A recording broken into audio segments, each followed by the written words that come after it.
안녕하세요. 이렇게 정말 날씨 좋은 주말에 대학로에 나와서 되게 저는 기분이 좋은데 여기 나오신 분들하고 또 함께 이렇게 또 좋은 이야기를 나눌 수 있기를 기대합니다. 그래서 그 한 2008년부터 그 매니페스토라는 회사를 파트너하고 함께 세워서 지금 어떻게 보면 되게 다양한 스케일의 작업들을 하고 있습니다. 그리고 저희는 스스로 연구도 하고, 네, 어떻게 보면 근데 전문 연구기관이나 뭐 이렇게 그 교육기관이 아니기 때문에 어떻게 보면 일들을 조금 더 재미있게 할 수 있는 방법들이 무엇일까, 그리고 그것이 사용하는 사람들하고 대화할 수 있는 방법들이 무엇일까를 함께 고민을 하고 있었습니다. 그래서 어떤 구체적인 이론이나 이런 거에 대한 설명보다는 저희가 진행을 했던 프로젝트를 설명을 드리면서 이런 과정에서 어떤 일들이 있었고 우리가 무엇을 고민했다라는 부분들을 이렇게 말씀을 드리도록 하겠습니다.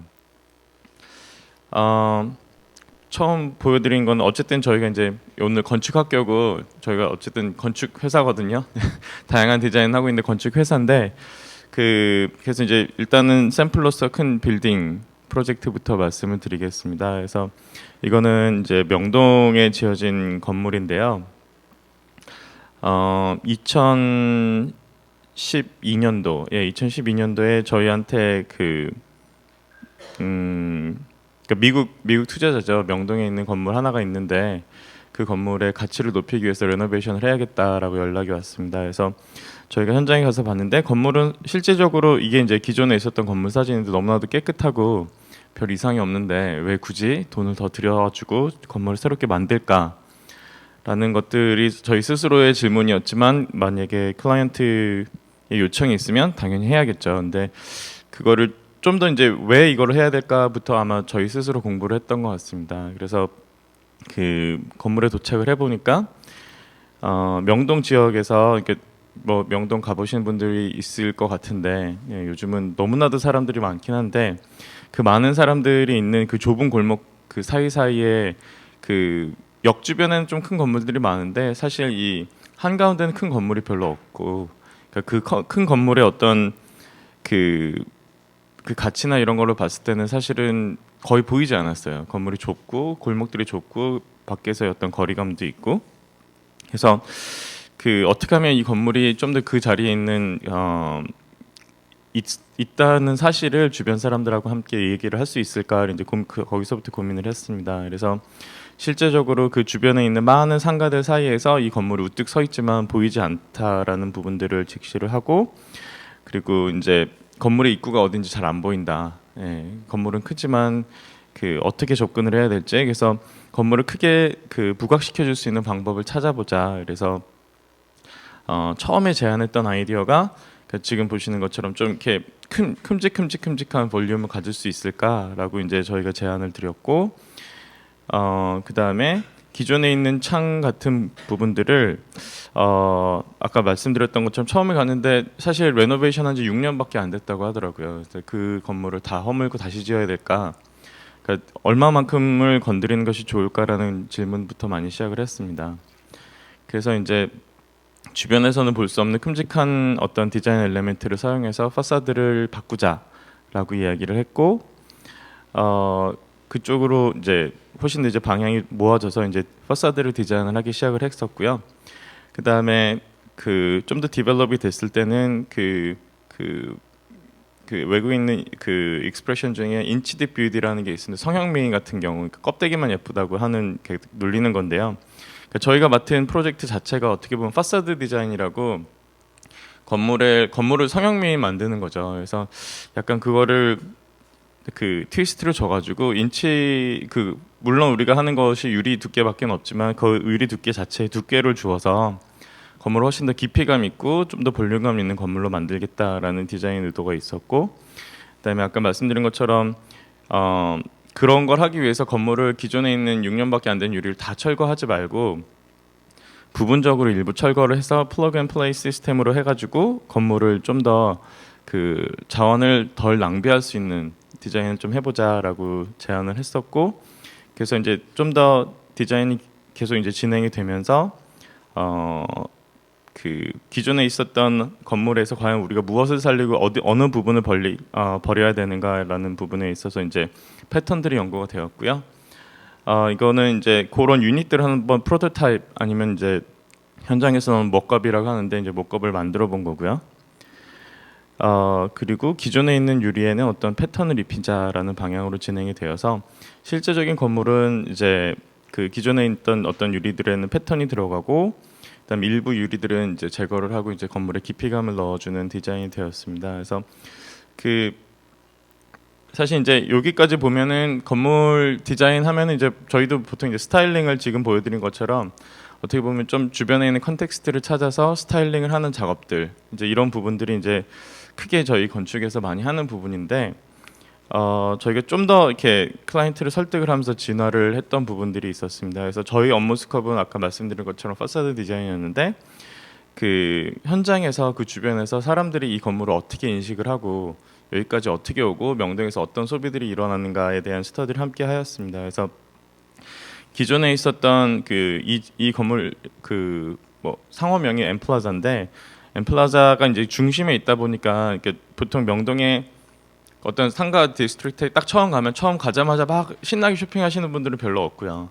한참 돌아다니다가 에너지 떨어지고 그다음에 이제 가기 전에 다시 이제 영차 일어나가지고 이제 택시 타고 집에 가든지 뭐 버스 타고 집에 가든지 이렇게 하시는데 그러니까 그 큰 공간이라는 게 있는 위치상 상당히 많은 부분들이 약간 후반부의 존재를 그 사람들이 많이 그 참여를 하게 되어서 그러니까 그러한 소비를 좀 더 이렇게 확장할 수 있는 방법이 다른 것이 있을까라고 이제 저희가 생각을 하였고 그다음에 그 지금 명동 안에서는 참 찾아보기 힘든 드문 어떤 옥상 공원을 만들어서 그다음에 이 공간에다가 사람들이 함께 어울릴 수 있고 그 위에 있는 지금 현재 약 한 16개 층 정도는 기존에는 오피스였는데 이제 이게 호텔로 개조가 되게 됩니다. 그래서 도심에 호텔이 들어오고 그랬을 때 기존에는 그러니까 깊숙이 안에 들어와가지고 가운데 엘리베이터를 타고 2층, 3층 그리고 그 옆에 조그만 에스컬레이터가 있었는데 그런 부분들을 좀 대폭 바꿔보자. 사람들이 훨씬 더 그 위층으로 빨리빨리 이동할 수 있는 방법으로 바꿔보자라는 그 안을 내었고 그다음에 또 1, 2, 3층은 앵커 테넌트라고 큰 테넌트들이 들어와 있습니다. 그래서 4층, 5층 그 작은 상권들은 사실 활발하게 이용되지 않고 있어서 그래서 손쉽게 4층, 5층까지 사람들이 이동할 수 있고 6층에 공원을 만든 다음 그 이외에 있는 호텔도 새롭게 이용할 수 있는 방법을 제시를 했고요. 그래서 1층부터 쭉 9층까지는 한 번에 쉽게 에스컬레이터를 이용해서 올라오게 되었습니다. 그래서 그 뭐 저희가 여기다 돈을 투자하는 회사는 아니지만 돈을 투자하는 클라이언트한테 있어서는 어쨌든 그거에 대한 의미를 최대한 가져갈 수 있게 저희가 도와드릴 수 있다라는 측면에서 약 한 150억 정도의 레노베이션 비용이 들었고 최종적으로는 건물 가치는 약 한 800억 정도 올라갔다고 합니다. 그래서 뭐 디벨로퍼 쪽에서는 성공한 사례라고 하는데 저희가 설계를 하는 입장에서 레이아웃을 어떻게 바꾸고 주변에서 어떻게 이 건물을 인식을 하고 사람들이 어떻게 사용되고 이런 부분에 있어서는 분명히 건축가도 분명히 좋은 부분들을 한 역할을 할 것이라고 생각을 하고요. 분명히 해야 된다고 생각을 하고요. 그다음 이거는 이제 그 건물의 약간 뒤쪽에 있는 데인데 약간 여담으로 말씀드리면 여기 그 명동에 가면 이렇게 푸드 카트도 많고 스트리트 카트가 되게 많거든요. 근데 여기 그 권리금이 한 카트도 한 1억 정도 하고요. 저희가 이 디자인하고 공사를 하면서 이 뒷뜰에다가는 사람들이 이렇게 지나다니면서 앉을 수 있는 벤치도 놔주고 이렇게 디자인을 했었는데 벤치가 생김으로써 장사가 방해가 되면 조폭이 온대요. 네, 그래서 그렇게 하면 안 된다고. 그래서 뒷부분은 그냥 깔끔하게 정리를 하고 그 푸드 카트 이런 부분들에 있어서도 서로 이제 그 길과 함께 공생할 수 있는 그런 랜드스케이프 디자인까지 마무리가 되었습니다. 그래서 그 1, 2층에 있는 앵커 테넌트들뿐만 아니라 그 위에 있는 테넌트들도 그렇고 건물을 사용하시는 분들도 그렇고 최종적으로는 모두가 이제 함께 그 도시 안에서 좀 더 이렇게 기쁨을 누릴 수 있는 공간이 되지 않았나라는 생각을 들고요. 그러니까 이거는 하나 저희한테 있어서는 그 커머셜 프로젝트죠. 그러니까 그 돈을 버는 프로젝트가 있고 공공 프로젝트가 있고 또 다양한 프로젝트가 있는데 클라이언트한테 돈을 많이 벌어 들였다라는 게 저희한테는 하나의 자부심이었는데 그것뿐만 아니라 플러스 어떤 시민들 그 주변에 이용하는 여러 가지 형태의 비즈니스나 사람들한테서 서로 좋은 영향을 주지 않았나라는 생각을 했습니다. 근데 이제 저게 그리고 최근에 이제 프로덕트 디자인도 좀 시작을 하게 되었는데 제가 좋아하는 건축가 중에 그 1900년대 초반에 에르너스트 라제스라는 이태리 건축가가 있는데 그 사람이 건축가는 숟가락부터 도시까지 디자인을 해야 된다라는 얘기를 했습니다. 근데 이 당시의 얘기는 그 건물 안에 들어가는 모든 다양한 컨텐츠를 디자인한다라는 얘기였는데요. 근데 지금 생각해 보면 그 우리가 사용하는 숟가락의 길이나 이런 것들이 어느 정도 이렇게 정해져 있는데 어떤 지역에 가면 이렇게 긴 숟가락 이런 것들을 이용하는 뭐 그런 문화가 있을 수도 있겠죠. 그러면은 테이블도 커질 거고 테이블이 커지면 그 테이블을 수용할 수 있는 방도 어느 정도 크기가 있어야 되고 그런 방들이 구성하는 건물도 모양이 다를 거고 그 건물이 다르면 그 건물들이 모이는 도시도 모습이 다를 거다라고 생각한다면 진짜 건축가가 숟가락부터 디자인을 해봐야겠다라고 생각을 했습니다. 그래서 만약 건축가가 숟가락 디자인을 어떻게 할까? 그래서 이게 저희 최종적인 디자인인데 뭐 여러 가지 이제 스타일링을 해봤습니다. 근데 아까 말씀드린 것처럼 스타일링은 되게 이제 뭐 예쁘게도 할 수 있겠고 뭐 저희보다 뭐 더 예쁘게 하시는 분들이 있고 어떻게 보면 예쁘다라는 거는 좀 주관적인 부분들이 있을 텐데요. 저희가 초점을 두었던 거는 약간 건물처럼 그 숟가락이 놓여지는 환경, 컨텍스트, 주변 환경에 대해서 한 번 더 생각을 해보자라고 생각을 했습니다. 그래서 숟가락이 보통은 흔히들 이제 냅킨하고 이제 많이 쓰이는데 물론 집에서는 잘 안 쓰시는 분들도 많겠지만 그 냅킨 같은 거에 이제 가장 기본적인 용도는 입을 닦고 기타 등등 하는 건데 실제적으로는 뭐 여러분들도 식당 가면 제일 먼저 하시는 것 중에 하나가 냅킨 까는 거잖아요. 냅킨 깔고 이렇게 숟가락 놓고 그래서 그런 종이의 소비를 좀 줄일 수가 있을까? 그 아까 말씀드렸던 건물이 어떤 건물은 어떤 명동에 있다면 이 숟가락은 테이블 위에 있는 건데 그 테이블과의 어떤 관계를 좀 더 개선할 수 있을까라는 부분에서 디자인을 하기 시작했고 그래서 처음 디자인은 이거는 뭐 지하철에서 냈던 아이디어였는데 접어서 올리자. 그래서 접어서 올리면 쉽게 숟가락이 들려지겠다. 예, 그렇게 되면 뭐 쉽게 해결할 수 있지 않을까라고 생각을 하고 디자인을 했는데 그 아주머니들의 반대가 있었어요. 반대는 여기 꺾어진 부분에 때가 낄 수 있다. 예, 그러면 설거지 누가 하느냐. 네, 식기세척기가 하겠지만, 예, 그래서 그 얘기를 들으면서 그리고 이제 실제적으로 가공을 하면서도 이렇게 아주 날카롭게 꺾는다는 게 사실은 쉽지 않았고요. 약간 이게 자꾸 이제 그 알값이라 그러죠. 약간 이제 자꾸 이제 둥그렇게 이제 되는 부분들이 싫어서. 그 다음에 생각했던 게 그러면 다른 머티리얼을 사용하게 되면 어떨까? 메탈이라는 머티리얼에 대한 어떻게 보면 물성에 대한 한계를 저희가 좀 봤고요.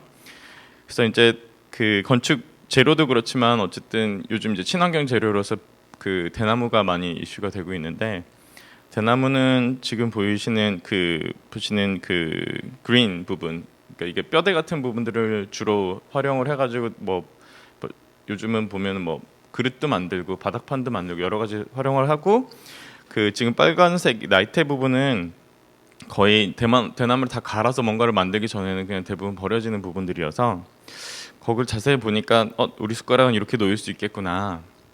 약간 덜 버리고 덜 잘라내서 이런 부분들을 만들어 볼 수 있겠구나라고 생각을 해가지고 이제 만들게 되었는데 뱀부로 만들다 보니까 처음에는 이 숟가락이 너무 이렇게 얇아지는 거고 그다음에 우리나라에서 제조를 하게 되면은 우리나라의 그 대나무가 제일 유명한 데가 담양인데 거기는 제품을 만드는 게 아니라 공예를 하기 때문에 한 세트를 만들면 한 20만 원 정도 하더라고요. 그래서 대나무 숟가락 한 세트 20만 원을 과연 몇 분이나 살 수 있을까 전 세계적으로. 그래서 그 방향은 아닌 것 같다 그래가지고 그리고 실제적으로 이런 모양이나 이런 것 때문에 이게 또 나무의 특성상 그냥 찍어낼 수는 없었고요. 그래가지고 결국 손으로 깎았어야 됐기 때문에 그 이런 수공예를 직접 그 제품식으로 생산할 수 있는 공장을 결국 인도네시아까지 찾아가서 인도네시아에서 한번 만들어 보았습니다. 그래서 이렇게 제품이 되었고 그 뭐 이거를 한참 할 때는 그런 질문을 받았어요. 건축가가 왜 숟가락까지 하느냐, 건축가가 디자인 제품까지 하느냐 이런 얘기를 들었는데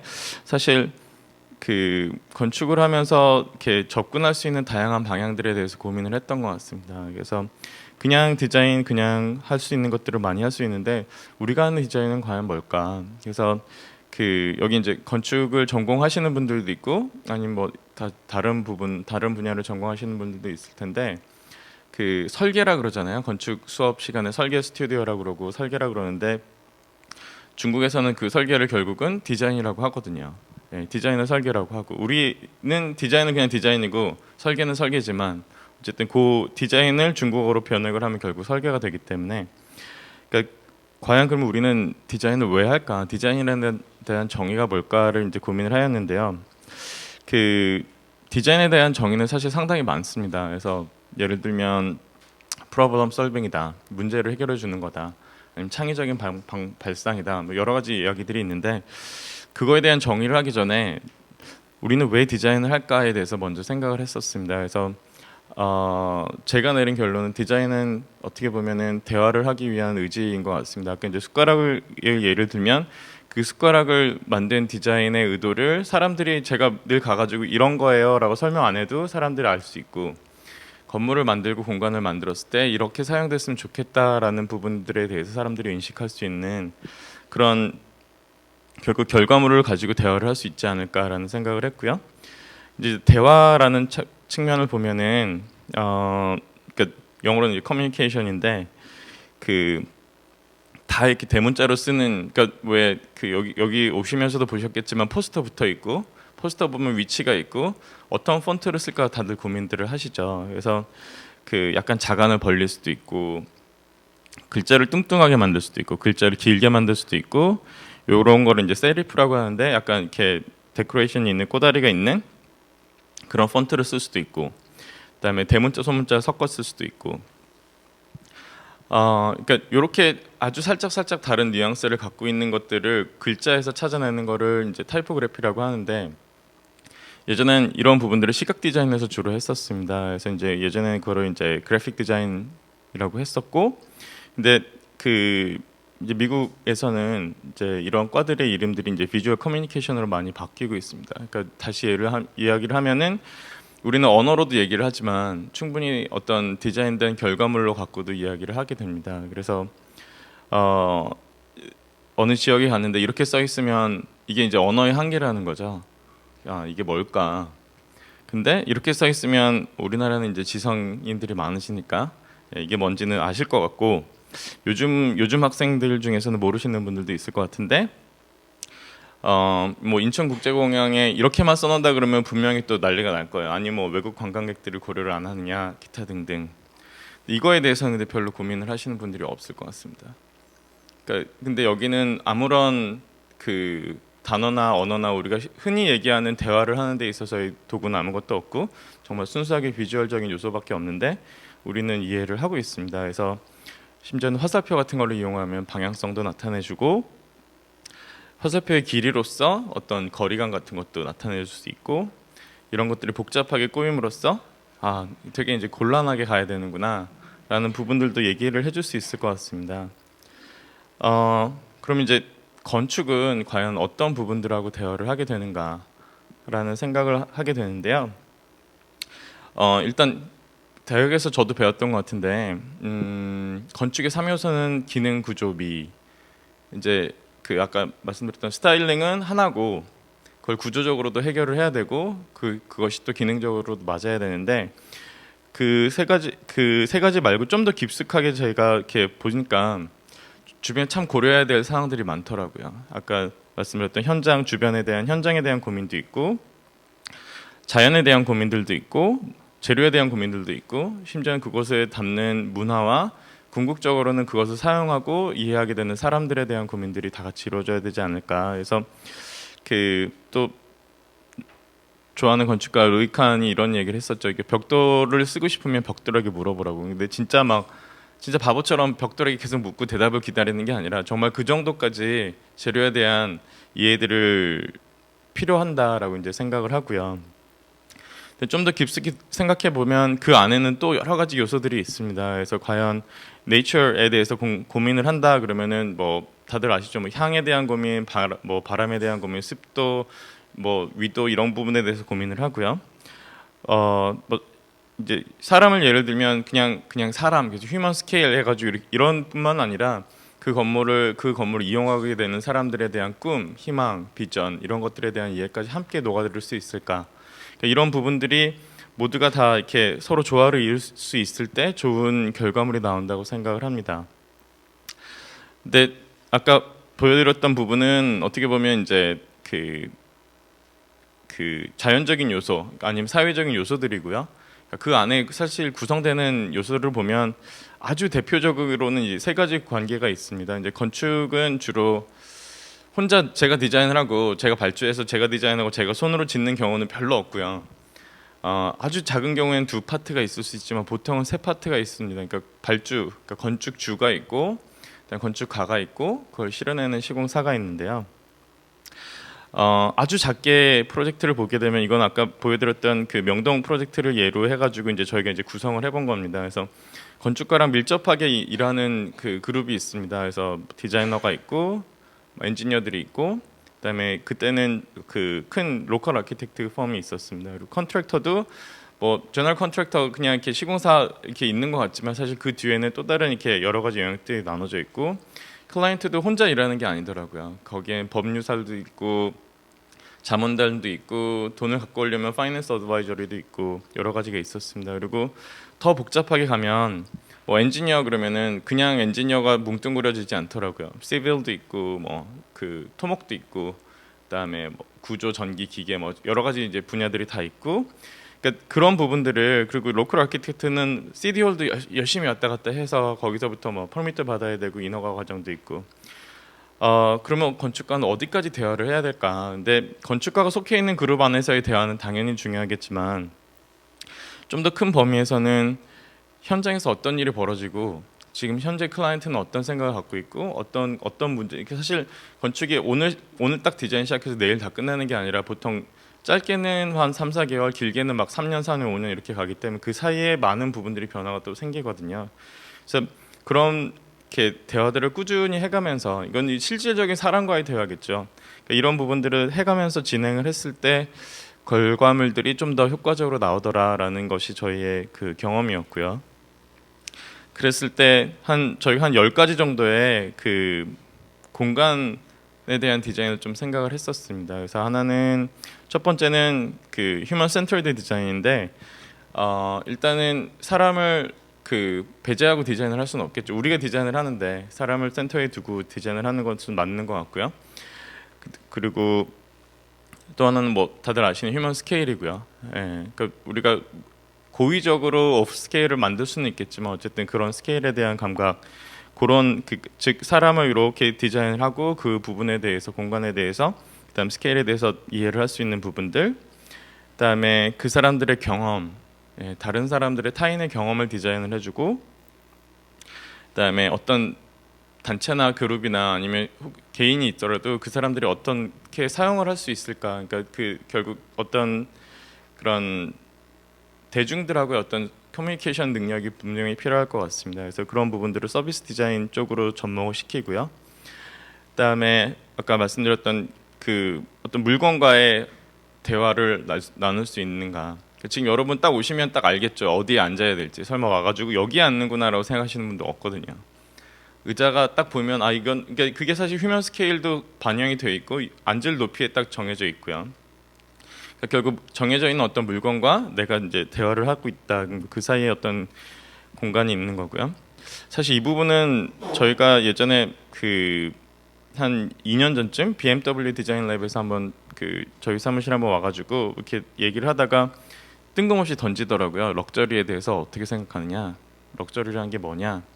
그러니까 그 당시가 이제 K9이 한참 BMW랑 비슷하게 나올 때 모양은 카피할 수 있지만 그 의미까지 카피하기 힘든 이유는 브랜드라는 가치가 결국은 그들이 지향하고 그들이 갖고 있는 그 모든 것들이 일치가 됐을 때 나타내는 것이다. 그래서 저희 그 기억을 해보면 우리나라 옛날에 광고 중에 순간의 선택이 10년을 좌우한다는 어떤 전자회사 광고가 있었는데 이제는 안 하죠. 왜냐하면 2년마다 바꿔야 되니까.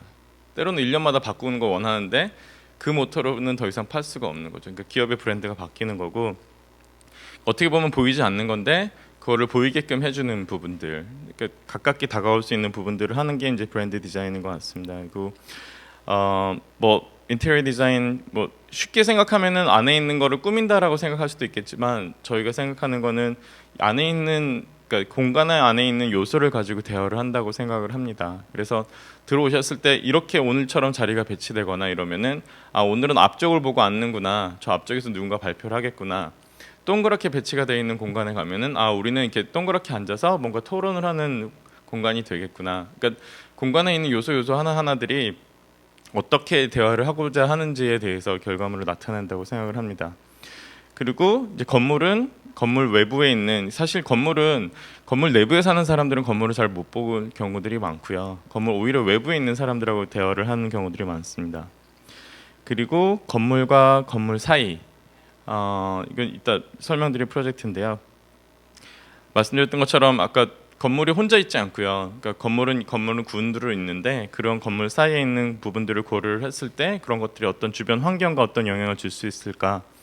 그리고 궁극적으로 그런 환경들이 쭉 모였을 때 그게 이제 도시 마스터 플랜이 되는 것 같습니다. 그래서 이런 방향들에 대해서 사실은 조금씩 하나씩 다 해봤는데 과연 너희 전공 분야가 뭐냐라고 자꾸 물어보시는 분들이 있어서 저희 전공 분야는 이런 부분들에 대해서 그 사람을 이해하고 그다음 그 주변 환경을 이해한 다음에 거기서부터 나올 수 있는 솔루션을 제공하는 것이다라고 얘기를 했는데 이해를 하시는 클라이언트도 있었고요. 이해를 못하고 가시는 클라이언트도 있었던 것 같습니다. 그래서 아까 잠깐 말씀드렸던 그 자전거 주차 그 시스템을 디자인하게 되었는데요. 사실 이거는 아마 2010년도에 서울 디자인 올림픽이 있었습니다. 그래서 서울 디자인 올림픽에 저희가 냈어요. 내가지고 그 당시에 그러니까 저희로서는 처음으로 건축이라는 것이 건물이 아닌 그 이외의 공간에 대한 디자인을 해볼 수 있을까라는 도전이었고요. 그러니까 건물과 건물 사이라는 부분들에 대해서 저희가 좀 더 포커스를 갖게 되었는데 지금 보여드린 슬라이드는 사실 그때 2010년 이후에 온라인에서 되게 많은 그 이슈가 되었고 그 이후에 궁극적으로는 유엔에 가서 이제 발표도 하고 그다음에 각 도시를 이제 순회를 하게 될 기회가 있었는데 그러면서 자료를 다시 더 만든 거죠. 그러니까 처음에 이렇게 막 완벽하게 만들지는 않았고요. 근데 자료를 쭉 이렇게 보면서 이제 느끼는 것 중에 하나가 사회 변화에 대한 이슈의 그 사회 변화를 건축가들도 상당히 민감하게 감지를 하고 있어야 되는구나라는 부분이었습니다. 그래서 저희 뭐 리서치처럼 보이긴 하지만 자료를 좀 더 보여드리면 1950년도에 지구에 28억 인구가 있었고요. 그 중에 한 25% 정도가 이제 도시에 살았고요. 그다음에 1990년대는 55억, 그 중에 약 한 43%가 도시에 살았다고 합니다. 2010년 최근이죠. 최근에는 한 지금인데요. 한 68억, 70억 정도의 인구가 지구 전체에 살고 있고 한 이 중에 반 정도, 35억 정도가 도시에 살고 있고요. 그다음에 2050년 이거는 이제 유엔 자료인데 2050년께 예상하기로는 92억이라는 인구가 그 전체 지구에 살고 있을 거고 그다음에 약 그 중에 70%에 가까운 65억이라는 인구가 도시에 산다고 합니다. 어버나이제이션이라 그래서 자꾸 이제 도시가 더 많이 생기기도 하지만 도시로 많이 사람들이 오기도 한다라는 그 자료를 보여주고 있는데요. 다시 얘기하면 앞으로 한 20-30년 후에는 지금 전체 도시 인구, 전체 지구에 있는 인구가 다 도시에 살고 있다고 볼 수 있고요. 근데 저희가 이 자료를 쭉 보면서 또 재밌는 건 느낀 게 전체 100대 도시에 대한 리스트가 나오는데 딱 3개, 2개 도시만 인구가 줍니다. 2050년까지. 그 중에 하나가 서울이었어요. 네, 그 부분에 대해서는 사실 되게 심각한데 이제는 슬슬 이슈화가 되고는 있는데 그 여기 계신 분들 모두가 내가 내년에는 올해보다 인컴이 줄어도 좋아, 내후년은 더 줄어도 좋아라고 생각하시는 분들이 별로 없을 거예요.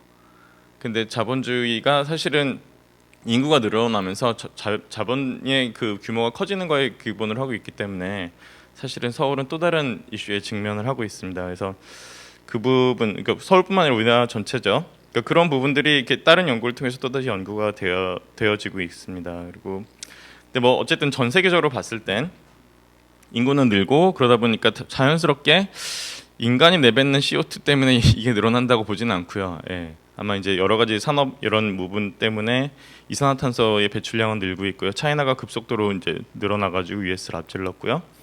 그다음에 전기 소비량은 생각보다 한국이 가장 급속도로 성장하고 있는 나라 중에 하나입니다. 그리고 뭐 석유가 올라가는 건 다들 아시고 물론 떨어질 때도 있고요. 하지만 전체적으로 자원이라는 것들은 올라갈 수밖에 없고, 그다음에 교통 혼잡료 같은 것도 올라가고.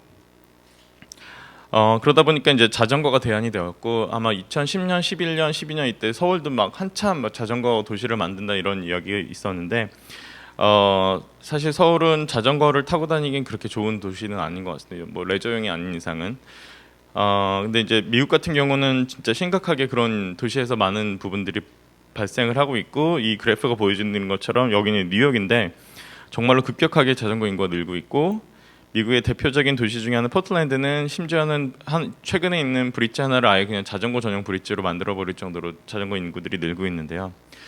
자전거 인구가 많아지면 뭐 2명 탈 땐 그렇지만 점차 많아지면 과연 어떤 현상이 벌어질까라고 생각을 했을 때는 결국은 자전거가 엄청 많아지겠죠. 근데 이것도 사실 이거는 이제 이웃나라 일본의 사진인데 또 일본은 약간 다른 문제가 있었습니다. 근데 뭐 나라별로 아까 말씀드렸던 것처럼 컨텍스트라는 게 다르기 때문에 사람들의 습성하고 문화가 달라서 일본 약간 다른 이슈가 있었고, 근데 뭐 미국의 사례를 보면 이건 그 제가 이제 길에다 찍은 사진인데 그때 뉴욕시에 이제 얘기를 했는데 자전거 다 좋은데 자전거가 많아지면 차가 줄어야 되는데 왜 인도가 주냐. 예, 자전거를 그러면 결국은 사람은 어디로 다니라고 하는 얘기냐 그랬을 때 이제 할머니들이 되게 좋아하셨어요. 그쵸, 할머니들은 자전거 결국 못 타잖아요. 예, 그러니까 그런 이슈가 있고, 역시 우리나라는 이런 해결을 어떻게 하죠? 예, 건설로 하는 거죠. 예, 그래서 그러면 문제는 간단하다. 주차장 만들어주면 되잖아. 그리고 주차 타워도 만들어주고, 그리고 주차 타워 있으면 힘들잖아요. 그러면 이제 다 엘리베이터도 놔주고, 뭐 해결이 다 되는 것 같아요. 근데 그 다음에 드는 생각이 그거였어요. 그럼 왜 우리가 자전거 타자 그랬지? 그러니까 좀 더 그냥 원천적으로 그런 부분들을 좀 더 손쉽게 해결해 줄 수 있는 방법이 있을까라고 해서 사실은 좀 반쯤은 그냥 그 재미있게 냈던 아이디어였던 것 같습니다. 그래서 그냥 사람이 이게 슬라이드 옆으로 넘어가니까 좀 정신이 없는데, 그 자전거를 타는 원리로 자전거를 주차할 수 있을까라고 생각을 했고요. 그러다 보니까 이제 과연 이게 가능할지는 저희도 몰랐어요. 아이디어로서는 가능하고 솔직히 내 힘으로서 자전거가 이렇게 이런 큰 기어가 돌아갈지는 모르겠는데, 자전거의 원리가 그거잖아요. 어쨌든 내 발로 밟아서 어쨌든 속도를 내서 멀리 가는. 그래서 이렇게 가보자라고 이야기를 했고, 그 당시에는 지식경제부였죠. 지식경제부의 지원을 받고 광주 디자인 비엔날레에서 그 협찬을 받아서 한번 만들어볼 기회가 있었습니다. 근데 그리고 뉴욕시하고 이제 계속 이야기를 하면서 그 지금 오바마 대통령 이 당시에는 이제 초기였죠. 일기 때 약 40 빌리언 달러를 들여가지고 도시 전체를 동부에다가 이제 고속철도를 깐다는 얘기였는데, 고속철도를 깔고 나서 그 도시에 가면 결국 또 자동차를 빌려 타지 않으면 사실은 미국은 우리나라처럼 쉽게 그 대중교통들이 있는 도시들이 많지 않아서, 물론 뉴욕은 되게 잘 되어 있습니다. 그래서 역사 같은 데다 이렇게 자전거를 같이 이제 놓을 수 있으면 재밌지 않겠느냐라는 이야기를 하다가 실제로 한번 만들어 볼 기회가 있어서 만들었습니다. 근데 이때도 저희는 되게 아쉬웠던 게 이렇게 조그만한 어떤 이야기나 그 재미있는 도전들을 한국에서 쿵짝쿵짝 해가지고 엔지니어링 해가지고 뭔가 이렇게 만들어 볼 수 있는 조건이 조금 많이 열악합니다. 예, 그리고 IMF 이후에 공장들은 다 없어지고 큰 공장들만 남고, 그래서 이 당시에는 그래서 이거는 일본에서 엔지니어링을 받아서 일본에서 그 직접 프로토타입을 한번 만들어봤고요. 사실 저희도 이때 일본 엔지니어들도 그랬어요. 과연 이게 될까, 돌아갈까.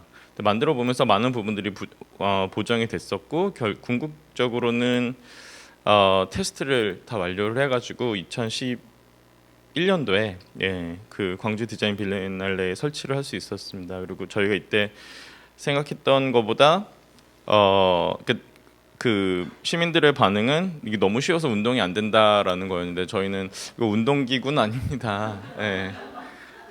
이거는 한 그리고 이제 그때 이제 무게를 다시 이제 프로토타입을 만들고 계산하기 한 18대 정도는 사람의 힘으로 아주 손쉽게 돌릴 수 있구나. 기어 비율을 조절을 하면은. 또 다른 코멘트는 야, 그 귀찮게 누가 그렇게 하겠냐 그러면은 그런 생각이면 자전거를 아예 안 타니까 이건 자전거를 안 타는 분들이 놀이터도 아니고 자전거를 타는 분들이 자전거를 좀 더 타가지고 자전거를 주차할 수 있는 방법이다라고 말씀을 드렸고요. 뭐 시간이 지나다 보니 또 다른 이제 건물 이야기를 하게 되는데요. 그 열매 나눔 재단이라는 그 NGO 단체를 만날 기회가 있어서 얘기를 나누게 되었습니다. 처음에는 이제 이 재단이 이제 아프리카에 좋은 사역들을 많이 하고 있어가지고 그 지역의 어떤 그 뭐 화장실이나 아니면 건축적인 요소에 대해서 이제 그 사실 이제 대화를 나누다가 갑자기 그 이들이 자기 빌딩 먼저 좀 손을 봐야 되는 상황이 되었습니다. 근데 그 이분들이 갖고 있는 재단의 가장 좋은 점 중에 하나는 도와준다라기보다는 그들을 아프리카에 있는 사람들을 자립하게 만들어주는 재단이어서 되게 의지는 좋은데 이분들도 역시 기부금에 의해서 어떻게 보면은 돌아가고 있는 모습들을 바꾸기 위해서 본인들의 자산을 이용해서 그 임대 수익을 올려서 그걸 또 자신들도 자립을 하고 그거를 또 다시 이제 아프리카에 또 이야기를 해서 이제 아프리카는 물론 여러 가지 다양한 비즈니스를 하지만 자립을 하게 되는 거였는데요.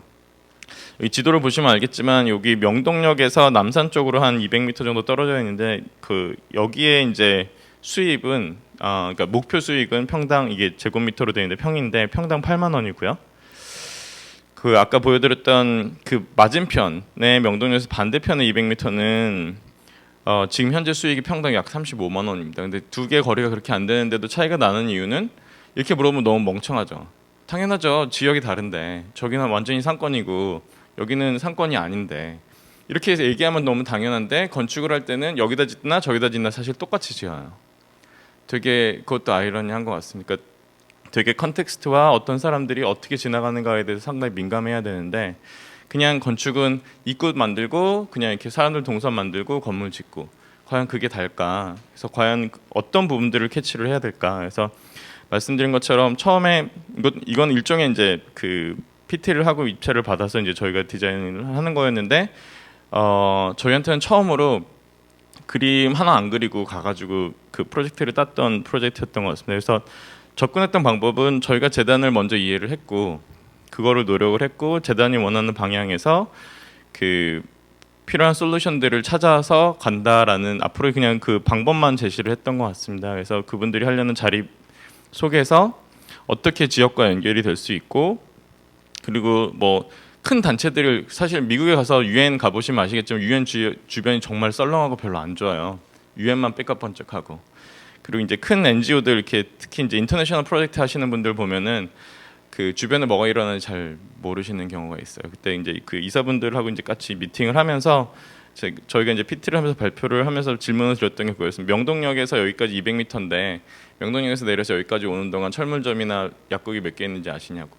그분들은 사실은 관심이 없을 수도 있고 있을 수도 있는데 대부분 다 거기 있는 모르셨던 것 같아요. 그래서 그런 부분들을 엮어서 그러니까 또 이제 패밀리 단체들이 많이 있으니까 이런 단체들이 스스로 이렇게 서로 간에 자립할 수 있는 모델들을 만들어주고 그 안에서 이제 서로 그러니까 이 당시는 그 단체들이 다 이렇게 제각기 뿔뿔이 흩어져 있어가지고 서로 모아서 시너지를 낼 수 있는 아이디어를 가고 그다음에 그런 모델들을 만들어서 지금 현재 하고 있는 인터내셔널에서 유엔하고 이제 그 말라위에 프로젝트를 하고 있는데 말라위 스스로 자립하는 게 아니라 그들 자체도 이런 모델을 만들어서 내수적으로는 자립을 하지만 궁극적으로 정말 가능한 부분이 있으면 이 사람들도 남을 도울 수 있는 스트럭처까지 만들 수 있으면 좋겠다라고 이제 말씀을 드렸고 지금 현재는 루완다에 하고 인도네시아 이제 이렇게 프로젝트들이 다양하게 이루어지고 있는데요.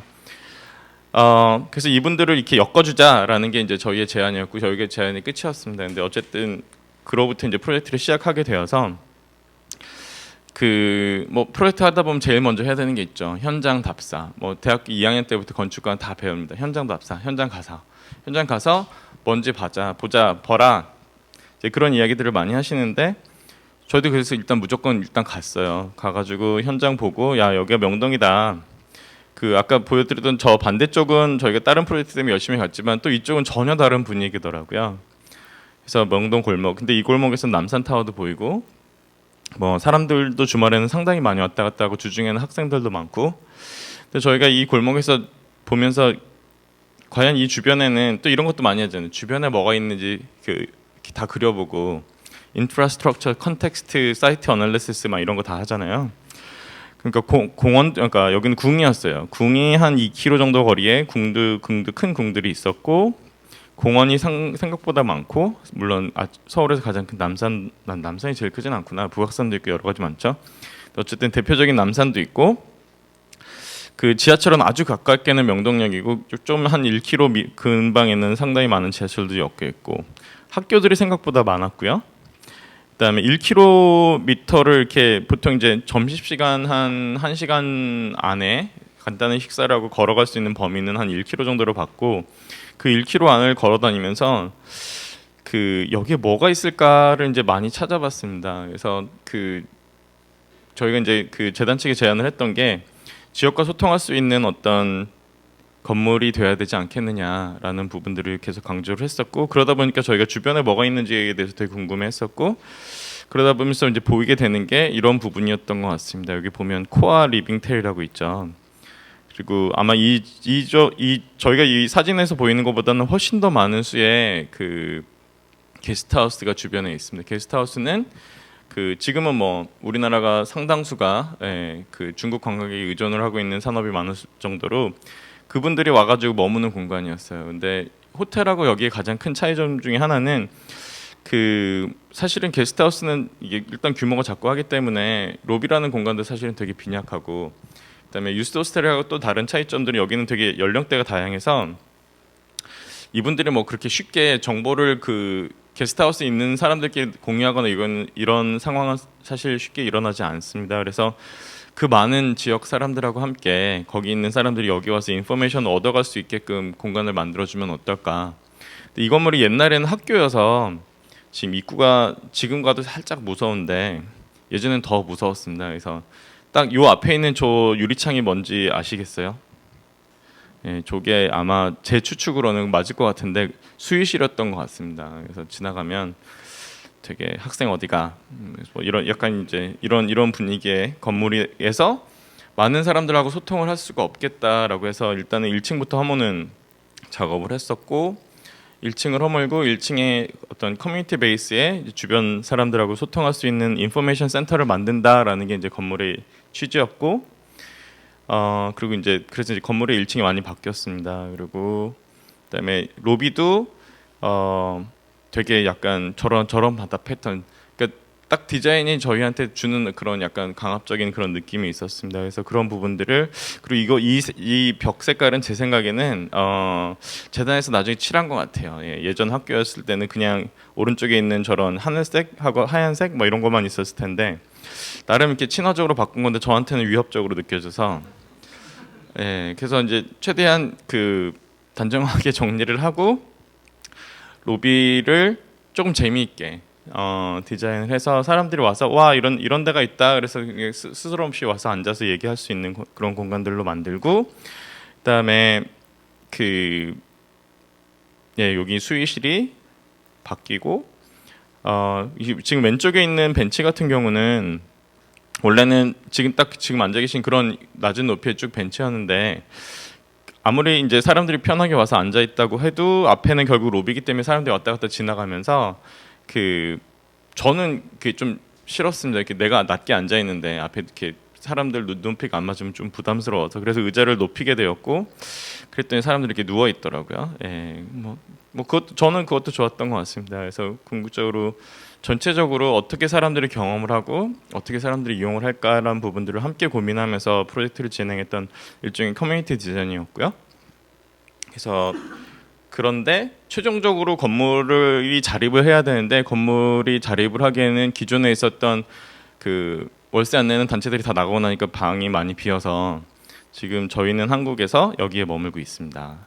저희가 만들고 저희가 머물고 있어서 조금 그래서 그 결과랑 과정에 대해서 잠깐 말씀을 드리려고 하는데요. 이제 왜 결과 뭐 한국은 결과 위주다. 1등 안 하면 다 필요 없다라고 얘기하고 마치 외국은 과정이 좋으면 좋다라고 생각하는 것 같지만 사실은 저는 좋은 결과가 있으려면 좋은 과정이 있어야 되고 좋은 과정 뒤에는 좋은 결과가 따라오지 않으면 그 과정마저 쇠퇴를 하는 것 같습니다. 그래서 그 건축하는 과정이 그럼 과연 어떻게 돼야 될까? 과연 우리는 어떤 디자인을 해야 될까에 대해서 많이 고민을 하게 되었고요. 그 2010년도에 방콕에서 그 영국문화원하고 RCA가 주최를 하는 그 디자인 워크숍을 한번 참여를 했었습니다. 근데 그때 했던 게 어떤 디자인적인 아이디어를 가지고 스트릿이나 이런 데에서 문제점을 가지고 발견을 해서 그분들에게 그 당시는 우리나라에 별로 없었는데 어쨌든 그 소셜 엔터프라이즈를 만들어서 다시 제공을 해주는 그런 워크숍이었는데 갔다 가서 생각을 해보니까 이것도 하나의 그런 워크숍들을 하나 일련의 과정으로 만들어가지고 사람들이 손쉽게 사용할 수 있으면 좋겠다 그래가지고 그 과정을 디자인을 해보자 그래가지고 그 워크숍 툴킷을 만들었는데요. 그 당시 뭐 그 별로 나온 게 별로 없어가지고 그냥 막 기억을 갖다 드먹어가지고 어떻게 우리는 어떤 식으로 하니까 어떻게 해가지고 방법을 정해주면 효과적이겠다라고 해서 만들었는데 그때 이제 RC에 있는 박윤영 교수랑 지금 텍사스에 있는 박지영 교수 이제 셋이 이제 만들었는데 하다 보니까 다 정말 예쁘고 정말 좋게 만들었는데 나중에 느끼는 게 툴킷이 만들 때 재밌고 사용할 땐 재미가 없구나. 예, 그래서 아마 재작년에 이제 한국 공공기관들에서 툴킷들이 엄청 많이 나오는데 아마 다들 한 번 보신 분들도 있지만 아마 2번 사용하시는 분들은 전 본 적이 없어요. 그러니까 툴킷의 한계가 그거구나. 그래서 저희가 이제 이거를 하면서 뭐 시간도 나눠보고 여러 가지 하면서 어쨌든 서울에서도 한번 하고 그 다음에 이제 아프리카에 가서 한번 박윤영 교수랑 박지영 교수가 아프리카에 가서 한번 했는데 그래서 그때 제목을 저희가 이제 디자인 할 수 있다, 디자인 can do라고 해가지고 이제 하다가 2012년인가 13년에 서울 디자인 재단에 있는 지금 안성수 이사장님이 과연 디자인 서울을 위해서 무엇을 할 수 있을까라는 페이스북을 만들어서 거기서 이제 아이디어 브레인스토밍을 하고 온라인에서 이제 많은 대화들이 이루어지는 공간이 있었습니다. 근데 저희가 이제 디자인 can do가 한국어로는 디자인이 할 수 있어요니까. 디자인이 할 수 있다라 그러고 온라인에서 일어날 수 있는 일들을 오프라인에서 일어나지 않으면 실질적으로 무의미하다라는 부분들을 엮어서 실제적으로 이제 워크숍들을 해보게 되었습니다. 그래서 사람들이 직접 참여하고 그러니까 이런 것들을 주관을 해보고 어떤 이야기를 나누고 그것들을 실제로 실현해 볼 수 있는 그런 과정들을 하다 보니까 효과가 있는 부분들이 분명히 있더라고요. 그러니까 사실 저희가 인터뷰를 하거나 아니면 팔로우를 하거나 쉐도잉을 하거나 여러 가지 이제 방법들이 있는데 사람들을 하고 만나는 것과 그들하고 함께 직접 어떤 하나의 목표를 두고 같이 워크숍을 해보는 것과 또 약간씩은 다른 결과물들이 있어서 그 이후로 지금까지 거의 한 20차례 정도 다양한 주제를 가지고 서울 택시 아니면 의료원 뭐 병원도 있었고 도서관도 있었고 어떤 공공시설물들에 대한 그러니까 거기에 이용하는 시민들과 실제적으로 운영하는 주체들과 함께 모여가지고 워크숍들을 진행을 하게 되었습니다. 그 중에 하나가 13년에 했던 서울의료원이었는데요. 서울의료원은 서울시가 관리하는 거니까 이제 시장님의 의도가 분명히 반영이 되고요. 시장님은 이걸 꿈의 병원으로 만들겠다라고 얘기를 하셨고 거기에 이렇게 꿈을 모티브로 한 아트 작품도 걸려 있고 그렇고요. 원장님도 이제 어쨌든 서울의료원이 이제 크고 좋게 잘 지어졌습니다. 하드웨어가. 근데 과연 이런 것들이 공공의료로서 어떻게 모델을 할 수 있을까에 대한 비전도 있었는데 저희한테 이제 제가 이제 그때 서울 디자인 컨설턴트로 있을 때인데 의뢰가 들어온 거는 공간이 좀 이렇게 휑하게 비어 있으니 북셰프를 놔서 라이브러리를 만들어 달라는 거였어요. 근데 저희가 이제 퀘스천을 보낸 거는 왜 라이브러리냐? 정말 그게 환자들이 필요하는 공간에 대한 컨텐츠가 맞느냐라는 질문을 드렸고 병원에서 허락을 해줘서 실질적으로 여기 이제 자원봉사자분들, 환자분들, 간호사분들하고 같이 모여서 워크숍을 진행을 했었습니다. 그래서 그분들의 생각과 아이디어와 그런 고민들을 들을 수가 있었고 실제적으로 병원에서 허락을 해줘서 입원을 해서 다 이제 환자분들을 팔로우를 해가지고 경험을 해볼 수가 있었고요. 그래서 뭐 여러 가지 이제 결과물들이 나왔었는데 모든 거를 할 수는 없고 저희가 그 당시 이제 원장님께 말씀드렸던 거는 서울의료원이 어쨌든 시립 의료원으로서 상당히 크다는 것을 자랑을 하고 있지만 저희도 아마 건물을 만들면 건물 인덱스를 이렇게는 만들겠지만 환자분들이 사용하기엔 이건 상당히 불편한 것 같다. 예, 예를 들어서 내가 CT 촬영을 하고 있는데 어디로 가야 되지? 이러면 어떻게 찾을까요? 사실은 이렇게 인덱스를 만들어 놓으면 찾으러 가기가 너무 힘들다. 그래서 이제 그런 것들을 이제 여러 가지 과정을 거쳐서 결과들을 만들고 컨설팅을 했었고요. 그리고 이어서 아마 4월 30일에는 이제 분당 서울대병원에서 또 다른 이제 환자분들까지, 그때는 환자분들은 아니고 다양한 그 병원의 이해관계자들이 엮어서 이제 워크숍을 진행할 예정입니다. 이건 약간 생뚱맞은 프로젝트인데 저희가 처음에 일을 시작할 때 일이 없었어요. 일이 하나도 없어가지고 그냥 우리끼리 할 수 있는 일을 한번 해보자 그래가지고 파트너랑 막 이렇게 홈디포 가가지고 파이프 연결해가지고 아까 말씀드렸던 건물이라는 게 사실은 특히나 프라이빗 그냥 주택 그러면 여러분들 못 들어가 보잖아요. 그러니까 건물이라는 공간은 우리가 디자인을 해봤자 남의 것이니까 또 공공이라는 공간에 면과 선으로서만 구성되어 있는 공간이라는 느낌을 한번 준다라고 했는데 미국은 되게 무서워요. 9.11 이후엔 더 무서워져서 이런 거 하고 있으면 막 쫓아와요, 경찰이. 그래서 막 이렇게 사진 찍고 들고 뛰고 사진 찍고 들고 뛰고 막 그러다가 이런 컨셉하고 어울리게 그 프로젝트를 결국 그 뉴욕시와 함께 하게 된 게 이제 브로드웨이에다가 이런 큐브 같은 느낌의 어떤 공간을 만들어 본다라고 이제 제안을 하게 되었고요. 그 돌 조각하고 약간 자연 하시는 그 아티스트하고 함께 콜라보를 해가지고 만들어 온 건데 컨셉은 공원이라는 공간이 사실은 더 이상 21세기 이루어지기 힘드니까 그러니까 이제 그거를 더 이상 깔지 말고 엘리베이터를 시키고 공원을 꼭 밟아야 공원이냐 바라봐도 공원이다라고 이제 컨셉을 그렇게 풀어가지고요. 실제로 이렇게 큐브를 만들어가지고 브로드웨이에 설치를 했는데 여기 있는 이 시덤이라는 이런 것들은 이제 보통 우리가 옥상에다 까는 그러니까 되게 터프한 그런 환경에서 잘 자라는 것들인데 저희가 이거 하면서 알았던 게 이들도 뿌리가 결국은 밑으로 자라는구나. 그래서 나중에 시간이 지나니까 이 밑에가 이렇게 지금 약간 보이죠. 이렇게 수염처럼 이렇게 자라더라고요. 그래서 좀 안 예뻤는데 그건 몰랐어요 할 때는. 네, 근데 뭐 거리를 관리를 하는 그 쭉 화분들을 관리하시는 분들이 있어서 그 부분들은 계속 손쉽게 관리가 되었던 것 같습니다. 그리고 또 하나의 새로운 공간은 뭐 이거는 그냥 갑자기 그 와인을 수입하시는 분이 와인 패키지를 한번 디자인했으면 좋겠다. 와인이 그 캐리잉하는 패키지. 그러니까 기존에 있는 패키지들은 대부분 다 이렇게 생겼고요. 거기다가 이게 로고 넣고 뭐 이게 브랜드 넣고 연락처 넣고 이런 게 대부분이었는데 그런 거 말고 딴 게 없을까? 자기가 보니까 와인 좀 고급 와인으로 가면 와인병 깨지지 말라고 이런 식으로 이제 버블랩도 많이 해주는데 너무 낭비인 것 같다. 디자인이 좀 잘 되면 저런 게 없어질 수 있지 않을까라고 이제 의견을 주셨고, 그래서 이제 종이가 이렇게 말리고 뭐 정말 이제 고급 나무를 사용하고 이런 경우들도 있는데 저희가 생각한 거는 종이 접는 방법을 좀 달리게 하면 해결책이 있지 않을까? 이제 라고 생각을 했고 그래서 이렇게 오리가미 형태로 그러니까 사실 드는 종이의 양은 똑같고요. 다만 접는 방법만 살짝 달라졌는데 병도 홀도 할 수 있고 주변에서 프로텍트도 할 수 있고 하고 나서 보니까 저기 무슨 상하이에 있는 건물 같기도 하고 그래가지고 우리 나중에 꼭 이런 건물 한번 지어보자 라고 생각을 하게 되었고요. 그 다음에 이거는 최근에 마친 영화관인데 이 사인 로고 사인 한 피지컬한 로고 사인은 이제 그 그래픽 디자이너 강주모 선생님하고 같이 작업을 했고요. 조그마한 새로운 영화관을 만든다, 어떻게 컨셉을 잡고 어떻게 시작을 하고 이런 부분들이 있어가지고 영화관이라는 거의 오리지널 모티브 자체가 그 상당히 그 아르데코랑 상당히 관련이 있고요.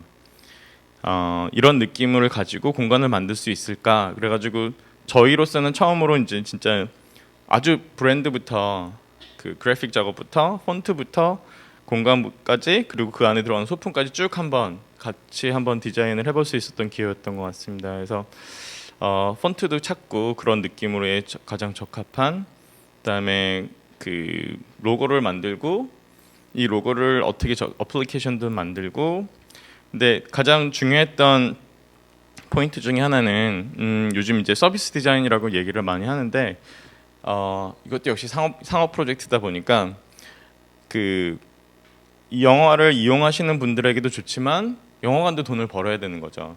그거를 영화를 그냥 퍼줄 수는 없잖아요. 그랬을 때 보통의 영화관의 어떤 그 사람들이 저니를 보면은 영화관 가기 전에는 어쨌든 열심히 뭐 팝콘도 사시고, 저는 사실 팝콘 안 먹는데 그 얘기 했다고 혼났어요. 팝콘 많이 먹어야 된다고. 네, 팝콘도 많이 먹고 뭐 화장실도 들리고 뭐 중간에 갈 수도 있고 기타 등등 막 있는데, 영화관이 딱 끝나면 보통 화장실 가거나 아니면 다 빠져나가거든요. 그래서 그런 부분들을 조금 더 쉬프트를 해가지고 가기 전에도 좀 더 즐길 수 있고 영화가 끝난 다음에도 좀 더 즐길 수 있는 공간을 만들 수 있을까라는 부분들이 초점이 되었고요.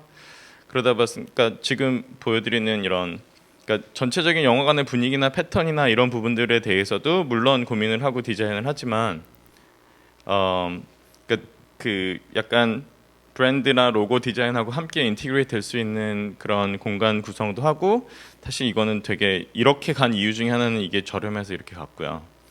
예, 그다음에 그 로비나 라운지가 좀 극장스럽지 않게 사람들이 이용할 수 있을까라는 부분들에 대해서 고민을 하게 되고, 지금은 아마 지금 현 시점에서는 피자룸이 빠진 걸로 아는데, 그러니까 좀 재미있고 보통 영화관에서 볼 수 없는 어떤 그런 음식들, 재미있는 뭐 오설록이나 이런 것들이 들어와 있으면 사람들이 되게 이용할 때 재밌겠다, 바도 있고 라고 생각해서 컨텐츠를 막 채워 넣는데, 역시 그 사람들의 반응은 저희랑 다른 것 같아요. 사람들은 이거보다 더 즐겨 했던 거는 결국은 여자 화장실이었던 것 같아요. 물론 저희도 뭐 여자 화장실을 좋게 만들자, 파우더룸 예쁘면 좋다라고 생각했는데, 계속 쫙 있으면 사람들이 여기 왔으면 얼마나 좋을까 그랬는데, 나중에 이제 그 제가 여자 화장실을 쉽게는 못 들어가가지고 이제 그냥 듣는 얘기고 사진으로 보면은 여기는 정말로 와서 그냥 사진만 찍고 가세요. 네, 예뻐 그러고 나 사진 찍어줘 그러고 가고, 제가 의도했던 여기 앉아서 얘기하고 이런 건 별로 안 일어나고, 가장 많은 사람들이 그 사진을 찍는 게 이 거울이라 그러더라고요. 다리가 길게 보인다 그래가지고 거의 모든 여성분들이 가면 거기서 사진을 찍는데요. 그래서 그렇게까지 의도하지 않았는데, 아주 솔직하게 그렇게까지 의도하지 않았는데 사람들이 즐기는 포인트들은 어쨌든 디자인의 의도와는 좀 다를 수가 있구나. 근데 어쨌든 그 반응은 좋았던 것 같습니다. 그래서 그러니까 뭔가 기존에 있었던 그냥 정말로 서비스만 받고 후딱후딱 처리하는 그런 부분들을 다시 재조명을 했을 때 과연 어떤 느낌으로 갈 수 있을까에 대한 고민들이었고요. 이 프로젝트는 사실 저희가 그냥 정말로 그냥 기획을 했던 프로젝트고요. 이게 어디로 갈지에 대해서는 저희도 잘 몰랐던 것 같습니다. 그러니까 시작은 어느 날 뉴욕에 우리 H 한샘이라는 대기업의 회장님이 오시는데 뭔가 아이디어를 내면 좋겠다라는 얘기를 듣고 그냥 우리끼리 시작을 했다가, 한샘은 그냥 갔어요. 네, 한샘은 그냥 가셨는데 아이디어가 좀 더 디벨롭이 돼서 나중에 딘앤더 루카라는 이제 그로서리 스토어랑 미팅을 하게 되었고, 그런 과정에서 저희가 이제 찾은 게 사실 서울도 크게 다르지 않은데요. 어쨌든 urban life라는 그 도시 생활이라는 게 되게 어떻게 보면 되게 고립돼 있고 외롭고, 어쨌든 집에서 요즘 밥해 드시는 분들 없고, 그러니까 뉴욕은 스타벅스가 자기 커피집이고 앞에 있는 많은 음식점들이 자기 다 그냥 그 부엌이고, 그리고 이제 스타벅스나 이런 공간들이 자기의 라이브러리처럼 사용이 될 정도로 집이라는 공간은 사실은 되게 이렇게 작아지고 축소가 되고, 그 이외의 공간들을 함께 이제 공유를 하면서 이제 살아가는 게 하나의 도시 라이프가 되어가는데, 사실 건강한 사람이라는 거는 정신적으로, 육체적으로 둘 다 이제 건강해야지 건강한 것 같습니다. 이제 그런 부분들이 어떻게 조합이 될 수 있을까를 이제 얘기를 하다가, 그 예전에 라이프 스타일을 보면은 집에서, 저도 어렸을 때 그랬거든요. 집으로 아이들 다 초대해가지고 뭐 생일 잔치도 하고, 이제 집이라는 것이 근간이 됐고 거기서는 음식을 어쨌든 골고루 생각을 해가지고 여러 가지를 이렇게 먹게 되죠. 근데 도시에 살다 보니까 점점 음식은 패스트푸드가 되고, 그러니까 예전에는 소셜 라이프라는 게 사실은 집에서도 충분히 가능했던 것들이 이제는 사실 지방의 지역 외부로 가면 그게 되는데, 지역 안에 있으면, 도시 안에 있으면 소셜 라이프 하려면 다 밖으로 나가야 되고 음식 먹으러 다 나가고, 집은 그냥 잠만 자고, 그러니까 이런 생활들이 계속 그 반복이 되는 과정에서, 옛날에 어떤 음식 그러면은 몸도 건강했지만 그걸 통해서 이렇게 사교나 어쨌든 소셜 라이프가 되면서 마인드도 같이 케어가 됐던 거에 비해서 이제는 몸 따로 마음 따로 가더라라는 게 현상이고, 그걸 함께 뭉쳐줄 수 있는 어떤 비즈니스 솔루션이 있을까를 제안한 것 중에 하나가, 사람들이 어쨌든 요즘 뭐 올게닉도 많이 찾고 그러니까 안 좋은 음식이 안 좋다라는 생각들은 이제 되게 많이 하는 것 같아요. 그 패스트푸드나 이런 게 안 좋다라는 생각들도 많이 하고, 그 다음에 그 음식 채널들도 많이 유행하죠. 한국도 이제 보면은 막 음식 채널 되게 푸드 네트워크 이런 것도 있는 것 같은데, 그리고 요즘 뭐 캠핑도 많이 하고, 그러니까 그 레저에 대한 생각들도 기대치가 높아지고, 그 다음에 사실 미국에서 2년 전에 나왔던 결과물이 SNS 많이 하시는 분들이 실질적으로 소셜 라이프, 그러니까 그 밖에 나가서 만나는 것도 많이 하더라. 그러니까 진짜 자기 방에 앉아서 소셜 라이프만 열심히 하시는 분들은 별로 많지 않더라라는 연구 결과까지 나왔고요. 그러니까 이런 것들을 한꺼번에 뭉쳐줄 수 있는 아이디어로서, 그러니까 결국 이 커뮤니티 키친이었던 것 같습니다. 그래서 재밌게 키친을 공유를 하면서 여기 같이 음식하고 나눠 먹고 그런 시간들을 해서, 그런 다이닝은 당연히 집에서 혼자 하는 쿠킹 스타일은 당연히 아닐 거고요. 그다음에 액세서빌리티, 여러 명이 동시에 액세서블 해야 될 거고, 그다음에 늘 내가 놓는 곳에 뭐가 있는 게 아니라 함께 공유를 해야 되는 부분들이 있기 때문에 비저빌리티도 당연히 케어가 돼야 되고, 그다음에 또 하나의 장점은 집에서 내가 1년에 한 번 해먹는 거 갖고 맨날 장비 사고 이럴 수는 없는데 그것들을 함께 공유할 수 있었고, 그다음에 퀀티티 컨트롤도 보통 혼자서 양념 이만큼 사서 카레 요만큼 하고 다 버리는 경우들도 많은데 그런 부분들도 컨트롤이 되고, 그다음에 이제 그 둘이 올 수도 있고 넷이 올 수도 있고 여덟이 올 수도 있으니까 플렉서블한 레이아웃이 필요하고, 그다음에 안에 프로그램을 다양하게 짜면 교육도 할 수 있고 재미있는 공간이 될 거다. 그래서 사실은 그 디넨델루카 사장님도 되게 이제 관심을 보였고 시작을 했었는데, 궁극적으로 그때 이제 디넨델루카에서 되게 재미있는 이야기를 들었어요. 그때 막 한국에서 디넨델루카를 불러서 자신들이 인터내셔널 비즈니스 시작하게 됐다고 하더라고요. 그 전에는 사실 뉴욕 되게 로컬이었거든요. 뉴욕 로컬은 아니지만 어쨌든 미국 로컬이었는데, 그러면서 이제 이 프로젝트는 이렇게 흐지부지 됐는데, 뭐 아까 말씀드린 것처럼 저희는 되게 뻘짓 많이 했고 되게 엉뚱한 일 많이 하고 이렇게 흐지부지 된 프로젝트가 회사에 이렇게 산적해 있어요. 근데 한 번은 그 이렇게 퍼블릭한 장소에서 이런 얘기를 하다가 이 프로젝트도 얘기를 했었고, 다른 프로젝트를 얘기를 했었고, 어떤 분이 코엑스, 메가박스 코엑스라는 곳에서 와가지고 이제 이렇게 되면은 이제 이런 공간들은 이제 그로서리 스토어 옆에 생길 수도 있고, 아니면은 어떤 그 아파트나 호텔 주변에 생길 수도 있고, 아니면 가구점에서 어떤 샘플링 할 수도 있다. 이제 여기까지 개발이 됐는데, 코엑스 메가박스 이 영화관이 우리나라에 들어온 지 한 16년 정도 된 두 번째 멀티플렉스인데 가장 오랫동안 손을 안 댄 멀티플렉스라고 하더라고요. 정말로 아무것도 손 안 대고 레노베이션이 안 된. 그러니까 아마 이 느낌은 거기 지금 한 번도 안 옛날에 가보신 분들이 있을 것 같은데 저도 그랬거든요. 그냥 그 모습 그대로 있습니다. 그게 약 15년, 16년 그때 이제 우리나라 처음으로 메가박스라는 멀티플렉스를 갖고 왔을 때 그 느낌 그대로 있는데, 그분이 이게 구석에 조그맣게 비상업적인 공간을 좀 의미 있게 만들어봤으면 좋겠다라고 저희한테 그 질문을 하셨어요. 한 80평? 한 크게 잡으면 한 120평? 그래서 저희가 개발했던 이 프로그램을 말씀을 드렸고, 어반 키친 괜찮은 것 같다. 그거 한번 해보자. 그래서 그거 계속 미팅을 하다가 어느 날 보니까 그럼 그 옆에 있는 공간까지 해가지고 전체적인 상업 공간을 하다가 궁극적으로는 그러면 그냥 전체 메가박스 이 3,000평을 다 같이 레노베이션을 하자.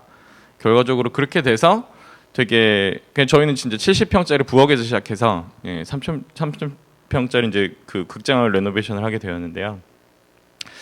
어려웠던 부분 중에 하나가 저희가 아까 이제 뭐 부틱 같은 것도 그때도 이제 한참 많이 공부를 했지만, 정말로 퍼블릭한 이런 정말 이게 우리나라에서 차지하는 어떤 의미나 이런 부분들에 대해서 공부도 했어야 됐고, 그리고 여러분 다 아시겠지만 디자인 보통 프로젝트 따려면 그 리서치 다 그냥 정말로 해가지고 렌더링 해가지고 딱 주고 받아야 되는데, 되게 어떻게 보면 운이 좋게 70평짜리 공간에서 그것도 프로그램 갖고 시작하다 이렇게 왔으니까 저희가 그런 과정이 없었고, 근데 거기서 이제 저희가 이제 제안을 드렸던 게 그 정말로 의미를 갖고 하려면 처음에 기획이 잘 돼야 된다라는 부분들을 설득을 드렸고, 그 부분들에 대해서 이제 건축주 측에서 이해를 하셨고요. 그래서 이게 기존에 있었던 메가박스입니다. 이제는 더 이상은 볼 수 없습니다. 이 모습은. 그래서 이제 이미지로 담아놨고요. 그래서 이것도 아까 이제 병원하고 비슷하게 여기 지금 발표하시는 분은 영상 담당자고, 그 극장에 관련된 많은 분들, 지점장 포함해서 뭐 진짜 컨텐츠 만드시는 분들, 공간 디자인, 공간 관리하시는 분들 다 모여가지고 워크숍을 진행을 했었고, 과연 어떤 문제들이 있을까에 대한 내부적인 부분들에 대해서 쭉 프로그램을 리스트를 했었고, 그러니까 그 부분들이 시민들하고 어떤 부분에서 이 연결이 될 수 있을까에 대해서 직접 그 아웃리치를 했었죠. 나가가지고 시민들한테 물어보고 이렇게. 근데 거기까지도 좀 한계가 있었습니다. 그래서 저희가 했던 게 아까 말씀드렸던 한 20차례 워크숍 중에 한 번을 여기서 해서 진짜로 그냥 오픈해놓고 시민들이 와서 함께 참여해가지고 워크숍을 진행해가지고 그분들의 니즈를 좀 찾아보자 라는 부분들이 있었고, 실제적으로 다양한 분들이 오셔서 진짜 과연 영어관이라는 게 나한테 어떤 의미가 있고 나는 어떤 걸 기대하고 이런 부분들을 토론을 할 수 있는 기회가 있었습니다. 그래서 일단은 저희가 이제 그 마스터 플랜이라고 부르게 되었는데요. 그 부분을 그래서 그 총 4단계로 이제 그 발견하고 discover, deliver, 그러니까 그 develop하고 그다음에 그 deliver하는 과정까지 이게 쭉 이어지게 되었는데, 그러니까 저도 몰랐는데 코엑스에 있는 메가박스는 영화관으로서 그 기네스 레코드를 갖고 있는 게 2006년도인가 650만 명이 1년에 왔다고 합니다. 650만 명은 상당히 많은 숫자죠. 그리고 지금 현재 우리나라에 약 100만이 넘는 영화관이 10개가 있는데 영등포도 있고 뭐 옥수역에도 있고 뭐 기타 등이 있는데 대부분이 한 100만에서 200만 사이고 200만이 넘는 영화관이 2개가 있고 현재까지 지금 현재로서도 메가박스만 한 400에서 450만 정도 이제 계속 찾아오는 이 코엑스에 있는 그 위치가 있고요. 그다음에 기업이 원하는 거는 정말로 이제 당신의 꿈을 개봉한다라는 모토를 걸고 그게 브랜드인데, 그럼 과연 그 브랜드가 공간하고 어떻게 연결이 되는가에 대한 거는 저희가 늘 하는 것처럼 늘 질문을 던지고 그 부분들을 어떻게 현실화할 수 있을까에 대한 고민을 했었고요. 컨텐츠를 만들어 놓고 그러니까 여러 가지를 정말 다양하게 시도를 하고 있었습니다. 이미 그 회사 자체가. 근데 그러면 어떤 부분들을 우리가 디스커버를 하고 어떻게 디파인을 할 것인가, 이 부분이 가장 고민이 많이 있었고요. 그래서 현장을 가서 보고 현장에 있는 부분들을 이해를 하고, 그다음에 아까 말씀드렸던 그 조직과 함께 워크숍을 하는 부분이 있었고요. 그 외부와 함께 또 다시 이제 워크숍을 하는 부분들이 있었고, 이런 부분들이 정리가 돼서 키워드를 만든 다음에 그렇게 하고 쭉 정리를 하다가 나중에 든 생각이, 우리들은 실제적으로 여기서 이제 메아리라고 부르는데 이게 극장의 특성상 한 그 지점의 직원의 한 반 이상은 어쨌든 상당히 대다수는 다 이게 파트타임 아르바이트생들이 이제 주로 하게 되고, 그분들의 목소리도 들어야 되지 않겠느냐, 그런 부분들의 리서치, 그리고 거의 미화 용역하시는 분들에 대한 이야기.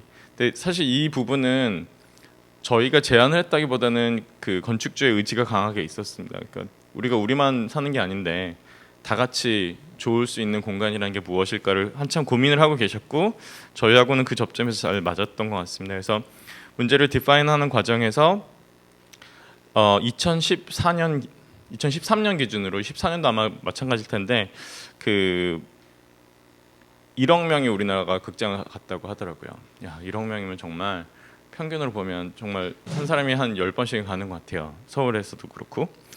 그리고 최소한 4-5번이고, 그다음에 그거를 갈 수 없는 연령대를 제하고 생각해 보면 진짜 한 사람이 10번, 12번, 한 달에 한 번씩은 영화를 많이 보러 가는, 그 정도로 이제 그 영화에 대한 산업에 대한 이해, 그다음에 연령대별로 어떻게 영화를 즐기는가에 대한 이해들, 그다음에 그 아까 이제 컨텍스트, 로케이션 컨텍스트에 대한 이해들, 그다음에 실질적으로 그 뭐 마찬가지 얘기인데 우리가 결국 레노베이션을 하고 디자인을 했는데 그래가지고 결국 우리는 손해봐서 망했어, 이런 이야기는 적어도 죽어도 듣기 싫은 거잖아요.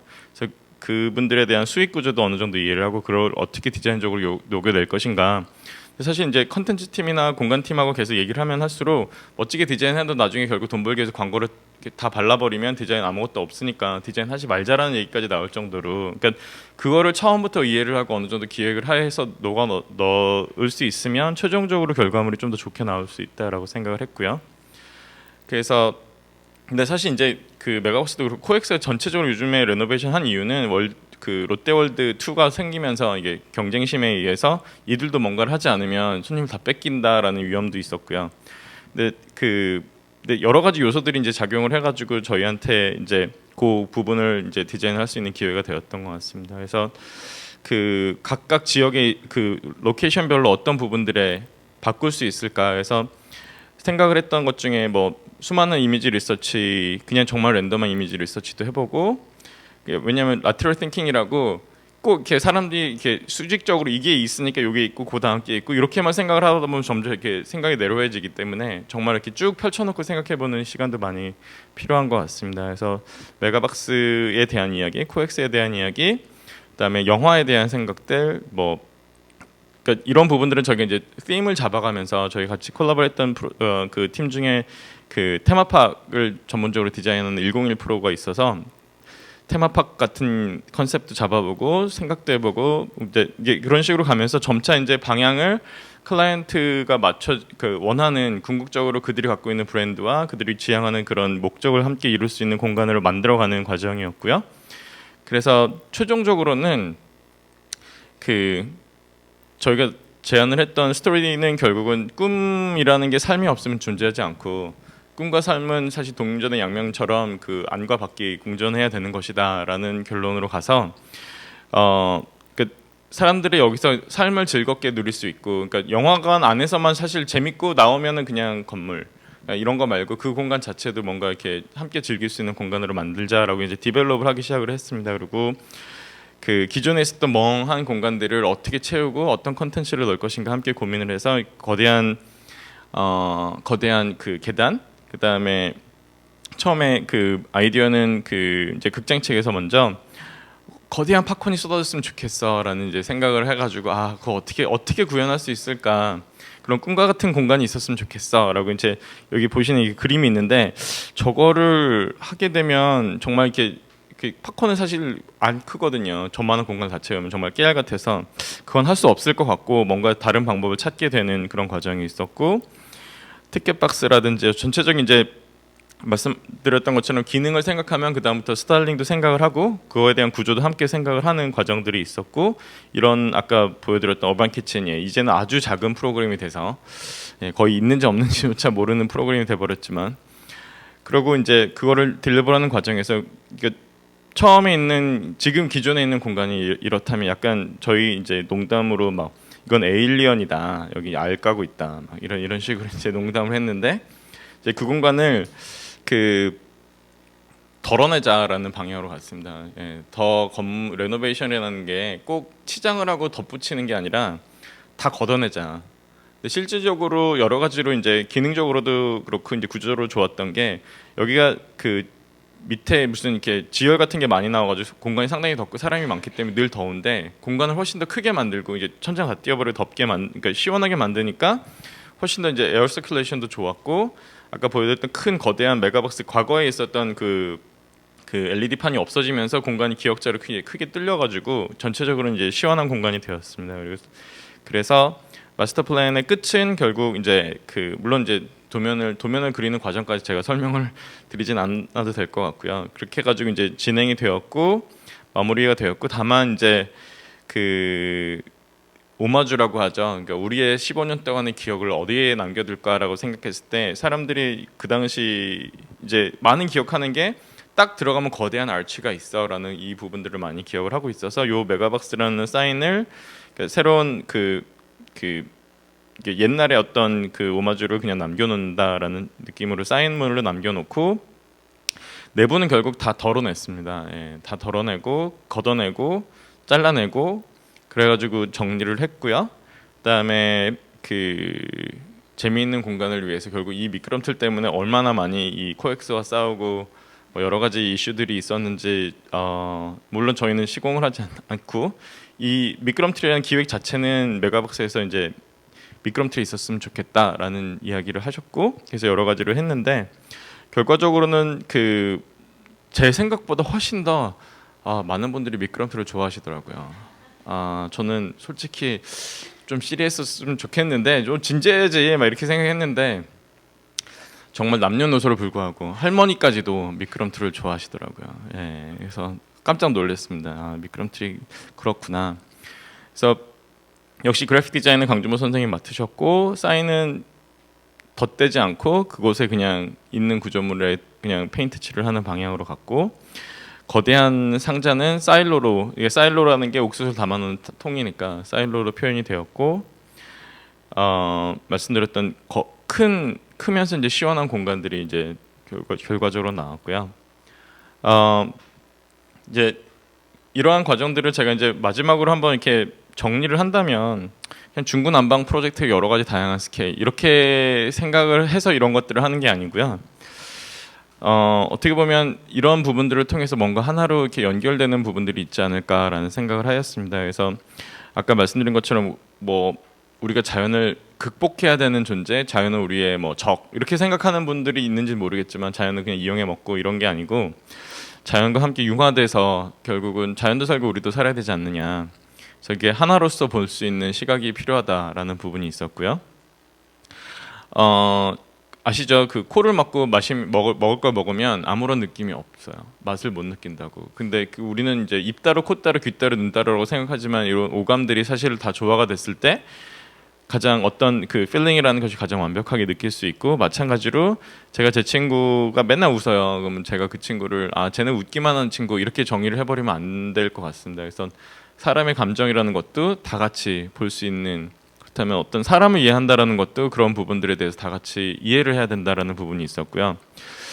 여기 계신 분들이 뭐 문과 출신인지 이과 출신인지 모르겠는데 어쨌든 우리는 고등학교 딱 들어가면 가르잖아요. 너는 좌뇌형 인간, 우뇌형 인간. 그러면은 우리가 좌뇌형 인간은 우뇌가 없는 건 아닌데, 네, 뭐 너는 계산만 하니까 감정이 없어, 막 이렇게 얘기하는데 감정이 없을 수는 없잖아요. 조금의 밸런스의 차이는 있겠지만, 그래서 이제 결국 좌뇌 우뇌를 다 같이 이해했을 때 그 사람이 이해가 된다라고 이제 생각을 합니다. 그래서 이런 것들이 그 어쨌든 지금 현재 교육이 우리가 상당히 서양식 교육을 받고 있으니까 서양식 교육의 시작은 철학이었고요. 예, 철학이 나오면서 철학이 결국 이제 세상이 왜 존재하고 우리가 왜 사는 건 뭐 이런 거 하는 거잖아요. 근데 철학을 나오다 보니까 철학에서 나온 게 이제 수학하고 음악이고, 뭐 그 건축학개론에서 나왔던 것 같은데 아니었나요? 그 음악의 그 화음을 만든 사람이 피타고라스다. 피타고라스는 그럼 음악도 잘하고 수학도 잘한 게 아니라 사실 음악하고 수학이 그렇게 다르지 않다라는 것을 보여주는 거고요. 예. 그러니까 음악은 하나를 어떻게 나누기 시작하는 8분의 1로 나눌지 16분의 1로 나눌지, 그리고 어떻게 이 주파수를 나누는 게 가장 조화롭게 들릴지 생각을 하는 거라면, 수학은 그런 숫자들을 더해가지고 뭔가의 원리를 찾아가는 건데, 이제 여기서부터 벌써 우리는 갈리죠. 이과 문과 딱 갈리잖아요. 그래서 이 이과 쪽은 쭉 막 이렇게 뭐 사이언스도 나오고 엔지니어도 나오고 막 비즈니스도 나오고, 비즈니스는 약간 믹스되어 있긴 하지만 또 문과 쪽은 또 문과대로 뭐 파인 아트도 있고 뭐 리터처도 있고 여러 가지가 있을 텐데, 또 그 뒤에 또 여러 가지 이제 파생된 다양한 또 재미있는 학문들이 있는데, 뭐 18, 19세기 이제 그 산업혁명이 일어나면서 엔지니어링이 확 뜨잖아요. 자동차도 나오고 막 전기, 막 전화기도 나오고. 그 당시에 이제 생각했던 것 중에 하나가 디자인적인 요소들이 이제 사실 이제 인더스트리얼 디자인이라고 많이 하는 부분들이 사실 여기서 이제 파생되었고, 디자인이라는 용어가 정리가 돼 있는 시점이 여기라는 걸 봤을 때는, 그러니까 아키텍처보다는 훨씬 더 이제 후반이긴 하지만 그 당시만 해도 어떻게 보면 약간 스타일링 이런 부분들이 강했고요. 20세기에는 이제 다들 아시겠지만 돈을 많이 벌어야 되는 시점이잖아요. 예, 돈을 많이 벌어야 되는 시점이다 보니까 비즈니스, 파이낸스, 마케팅에서 디자인을 끌어다 씁니다. 그래서 디자인이 좀 더 커졌어요. 야, 스타일링 더 잘해야겠다. 더 예쁘면 더 잘 팔린다. 그러면서 이제 새롭게 이제 접목이 되는 것 중에 하나가 뭐 식스 시그마 아니면 린, 그다음에 요즘 린 같은 얘기는 요즘 우리나라에서 많이 나오고, 그다음에 뭐 트리즈 뭐 이런 얘기들 많이 나오는데 이게 상당히 분석적인 이야기거든요.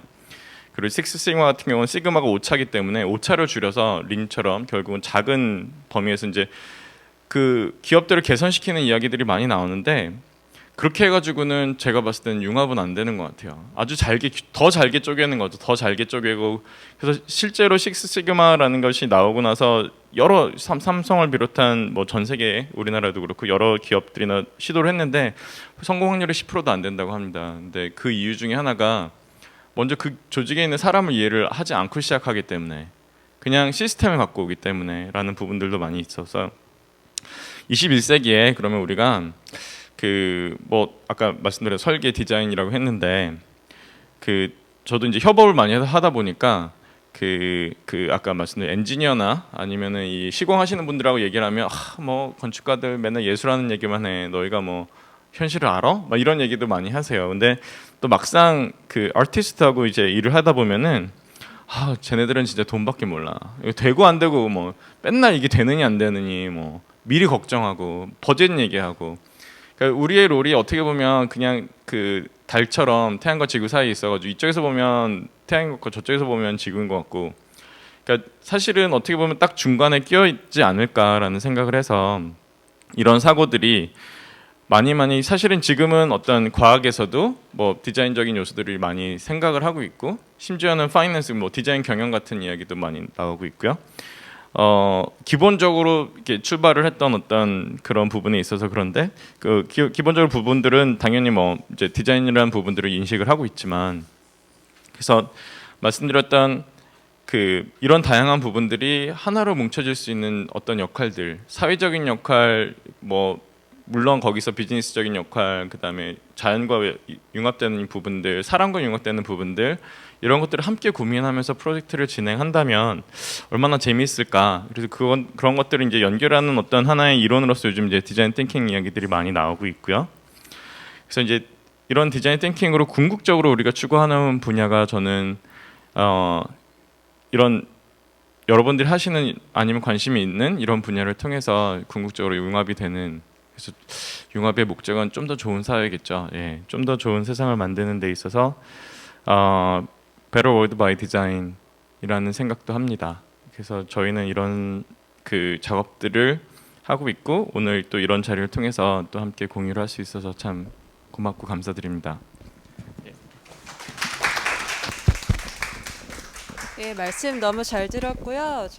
개인적으로는 저는 좀 가치를 만드는 게 굉장히 일관성, 좀 지속되는 거 그런 말씀이 굉장히 인상이 남았어요. 그래서 재밌는 프로젝트들이 많았는데 시간 관계상 시간을 맞추신다고 빨리 말씀을 해주셨는데 분명 궁금하신 게 있으실 것 같아요. 뭐 메가박스 같은 경우는 많은 분들이 가보셨을 거고 그 다음에 또 아까 저는 사실 좀 질문을 드리자면 생각하시는 동안 산적해 있는 프로젝트들이 미연이 많다고 하셨잖아요.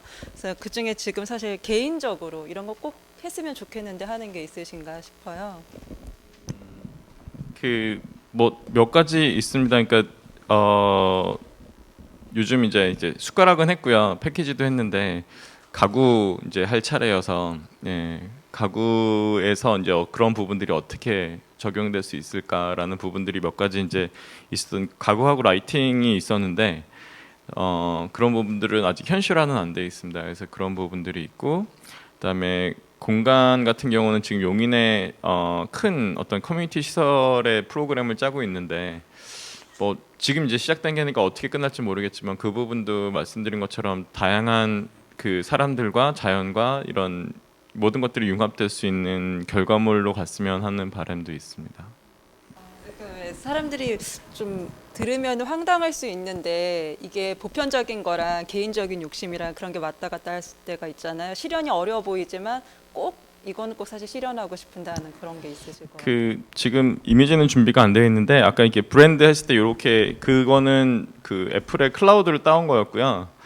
그 약간 그거를 빚고 와서 저희가 했던 그 아이디어 프로젝트가 있었는데 진짜로 클라우드가 머리 위에 떠 있는 거고 그 클라우드가 등의 역할도 하고 와이파이 역할도 하고 IoT의 역할을 해가지고 자기 자신을 따라다니는 거죠. 그러니까 방에 왜 사람들이 방에 불 끄고 뭐 부엌 불 끄고 부엌 불 켰다가 화장실 불 켰다 이렇지 않고 클라우드가 늘 나를 따라다니면 집안에서는 등 하나만 있으면 어쨌든 다 조절이 되고 그냥 라이트 그러면 라이트 딱 켜지고 그냥 나 따라와 이러면 라이트 이렇게 따라다니는 그런 컨셉이 있었는데 이게 일단 떠야 된다라는 되게 어려움이 있고 그다음에 뭐 따라오게 하고 뭐 그런 컨트롤은 되게 재밌고 더 쉬울 것 같은데 그래서 지금 생각은 아마 볼로 만들 것 같습니다. 구멍 이렇게 발로 차는 볼 같은 걸로 만들든지 해서 글로잉하는 볼이고 얘가 나랑 커뮤니케이션을 할 수 있고 아주 손쉽게 근데 여전히 귀찮겠죠. 방에 갈 때 막 볼 차고 가야 되고 막 이러면 귀찮을 것 같은데 가능하면 떠 있었으면 좋겠습니다.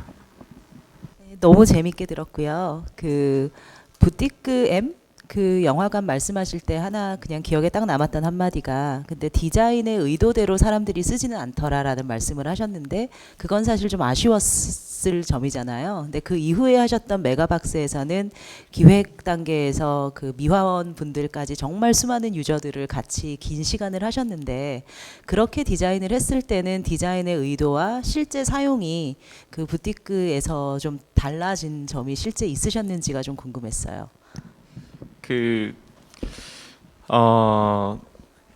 이제 프로젝트가 말씀하신 것처럼 되게 길어졌고 커지니까 생각하지 못한 변수들은 많이 나왔던 것 같습니다. 그래서 그리고 처음 의도했던 거랑 달리 뭐 시간이 지나면서 그런 프로그램들이 필요 없어지는 경우도 있고 새로 등장하는 경우들도 있고, 근데 전반적으로는 그러니까 그 사실 부틱도 그런 이렇게 요소별로의 어떤 서프라이징 포인트가 우리도 의도하지 않았던 서프라이징 포인트가 나오긴 했지만, 전반적으로는 그 메가박스 같은 그 지금 현재 코엑스에 있는 극장의 경우에는 잘 조화가 된 것 같습니다. 예, 그래서 일부 어떻게 보면 스타일링이 좀 변한 부분들도 있어요. 그러니까 초기 디자인보다 좀씩 이런 식으로 변한 부분도 있는데, 오히려 저희는 뭐 스타일링은 변해도 조금 뭐 좀 변할 수도 있지. 그리고 어베일러블한 머티리얼이 다를 수도 있고 예산 문제도 있고, 근데 전체적으로 기획했던 부분들, 그러니까 사실 제일 처음에 가장 많은 고민들이 16년 동안 박스 오피스가 내려가자마자 왼쪽에 있었는데 그 자리를 옮긴다는 거에 대해서 어마어마한 부담감이 있었는데,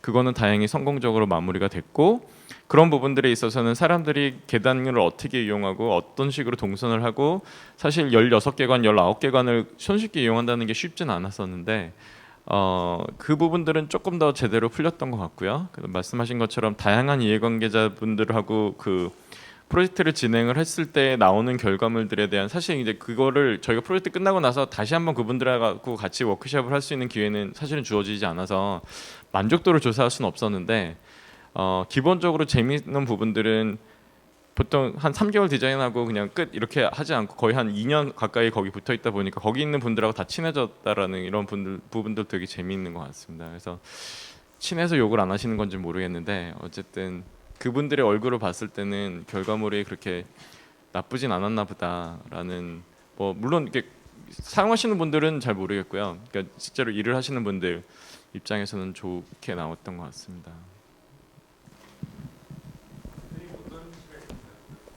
저요? 저는 사실 집이 없고요. 지금 뭐 반쪽은 미국에 있고 반쪽은 한국에 있어서 집이 사실 폭파당한 상태고요. 남의 집은 많이 디자인을 하고 있는데, 궁극적으로 살고 싶은 집은 글쎄 그 되게 사람들하고 같이 그러니까 쉽게 접근이 가능한 집에는 살고 싶습니다. 근데 지금으로서는 회사에서 살고 있다고 보는 게 맞을 것 같습니다. 대답이 안 된 거죠. 질문의 의도가 그게 아니었을. 예, 예. 그 진짜로 그 뭐 미국에서 제가 좋아하는 또 그 선배 건축하시는 분이 거의 회사에 살더라고요. 근데 그리고 제 예전에 그 인플로이 그 비뇰리 아저씨, 라파엘 비뇰리에서 일할 때는 그 정말 그 사무실 밑에 샤워실부터 다 있어가지고, 그리고 맨날 모든 직원들이 불만이 거기서 새벽 2시까지 와가지고, 그러니까 바쁘니까 낮에는 늘 밖에 있다가 새벽 2시에 와가지고 이렇게 막 리뷰하고 막 직원들이 너무 지쳐 있어요. 근데 저도 이제 그게 싫어가지고 저는 일찍 퇴근하고 일찍 출근을 했는데, 아침 7시에 가면 사무실에 유일하게 혼자 남아 있는 사람이 그 사람인 거죠. 그래서 자기 직업에 대한 그런 그래서 물어봤어요. 왜 와서 이게 스케치하고 있고 막 렌더링하고 있더라고요. 이렇게 손으로. 그래서 왜 직접 하냐. 직원도 엄청 많은데, 했더니 나를 대신할 사람은 어차피 없고 나는 이게 즐거워서 한다. 그래서 집이 사무실인 건 저는 어떻게 보면 워커홀릭 뭐 이렇게도 보이는데, 그게 아니라 정말 즐긴다면 되게 좋을 것도 같습니다. 네, 저희 집에 한번 오세요.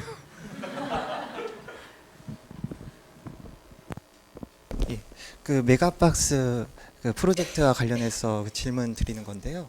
예, 그 메가박스라는 공간을 디자인하시면서 많은 부분을 덜어내셨다고 들었습니다. 예, 그런데 그 덜어냈다는 그 취지가 그 규모가 원래 이제 그 3,000평 정도로 커지다 보니까 그 일일이 이제 신경 쓰기 어렵기 때문에 그러셨는지 아니면은 이제 그 이제 메가박스라는 공간을 이제 규정하기 어렵기 때문에 그러셨는지, 또는 현대인에게 필요한 디자인이라는 것은 체험보다는 비움에 기인하기 때문에 그러셨는지 그 의견을 좀 듣고 싶고요. 그 메가박스가 15년에서 16년 만에 리모델링이 됐다고 하시지 않았습니까? 현재 이제 그 이루신 그 리모델링이 한 몇 년 정도는 그 지속될 수 있다고 생각하는지, 예, 그거에 대해서도 좀 듣고 싶습니다. 일단 후자가 대답하기 쉬울 것 같아서 일단은 이거는 얘기해도 되겠죠? 네, 뭐 지금 리스가 7년인가 남았다고 들었습니다. 그래서 7년 이후에 재계약이 안 되면 예, 상업 공간이라는 게 그렇죠. 다른 사람이 들어오면 이제 다 없어질 수도 있고, 아니면 다른 사람이 다시 그걸 그냥 그대로 이용할 수도 있고. 근데 상업 공간의 가장 아쉬운 점은 그런 것 같습니다. 말씀하신 것처럼 약간 그 트렌드에 따라서, 분위기에 따라서 변해가기 때문에 아주 자주 바뀌는 공간들은 뭐 한 2, 3년 만에도 확 바꾸고 버리기도 하는데, 그런 부분들이 좀 아쉽기도 하고 그런 부분도 있지만, 아마 그 공간은 좀 더 오래 가지 않을까. 예, 그리고 이제 궁극적으로 그들이 그 사업을 이어간다면 계속해서 그 공간은 좀 더 한 15년 이상은 남아 있지 않을까라는 생각이 들고요. 별로 잘 돈을 안 들이는 것 같아요. 하드웨어에 15년 만에 처음 했으니까 다음번에 할 듯 한 15년은 걸리겠죠. 그리고 처음 거는 사실 뭐 저보다 더 설명을 잘 해주셔서, 뭐 비움 철학부터 해가지고 잘 해주셔서 제가 할 말은 없는데, 아주 처음에 그 부엌 이야기하면서 이제 컨텐츠 팀이랑 얘기했을 때의 컨텐츠 팀의 의도도, 왜 자꾸 덧칠을 하려고 하는지 모르겠다, 현대의 디자인이 자꾸 꾸미고 가꾸고 가리고 하는지 모르겠다라는 부분들도 있었고요. 물론 요즘 트렌드가 인더스트리얼 디자인이라는 부분도 있지만, 인더스트리얼 디자인이 트렌드이기 때문에 인더스트리얼 느낌으로 덧방을 하는 경우도 있거든요.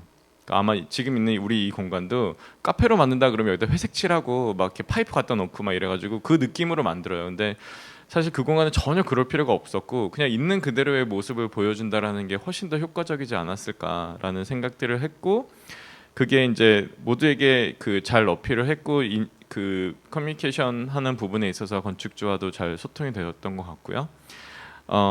개인적으로는 아쉬운 거는 중간에 이제 감리라는 부분들에 대해서 저희가 사실 감리를 하지 않았고, 그러면서 약간 벽돌이나 이런 부분들이 덧방이 된 부분들은 있어요. 근데 그 부분은 사실은 조금 아쉽고, 근데 뭐 근데 일부니까 뭐 그 부분은 크지 않다라고 보여지고, 그러니까 결국은 덜어낸다라는 부분들은 그 건축주와 건축가의 의도가 잘 맞았던 부분이었던 것 같습니다. 그리고 물론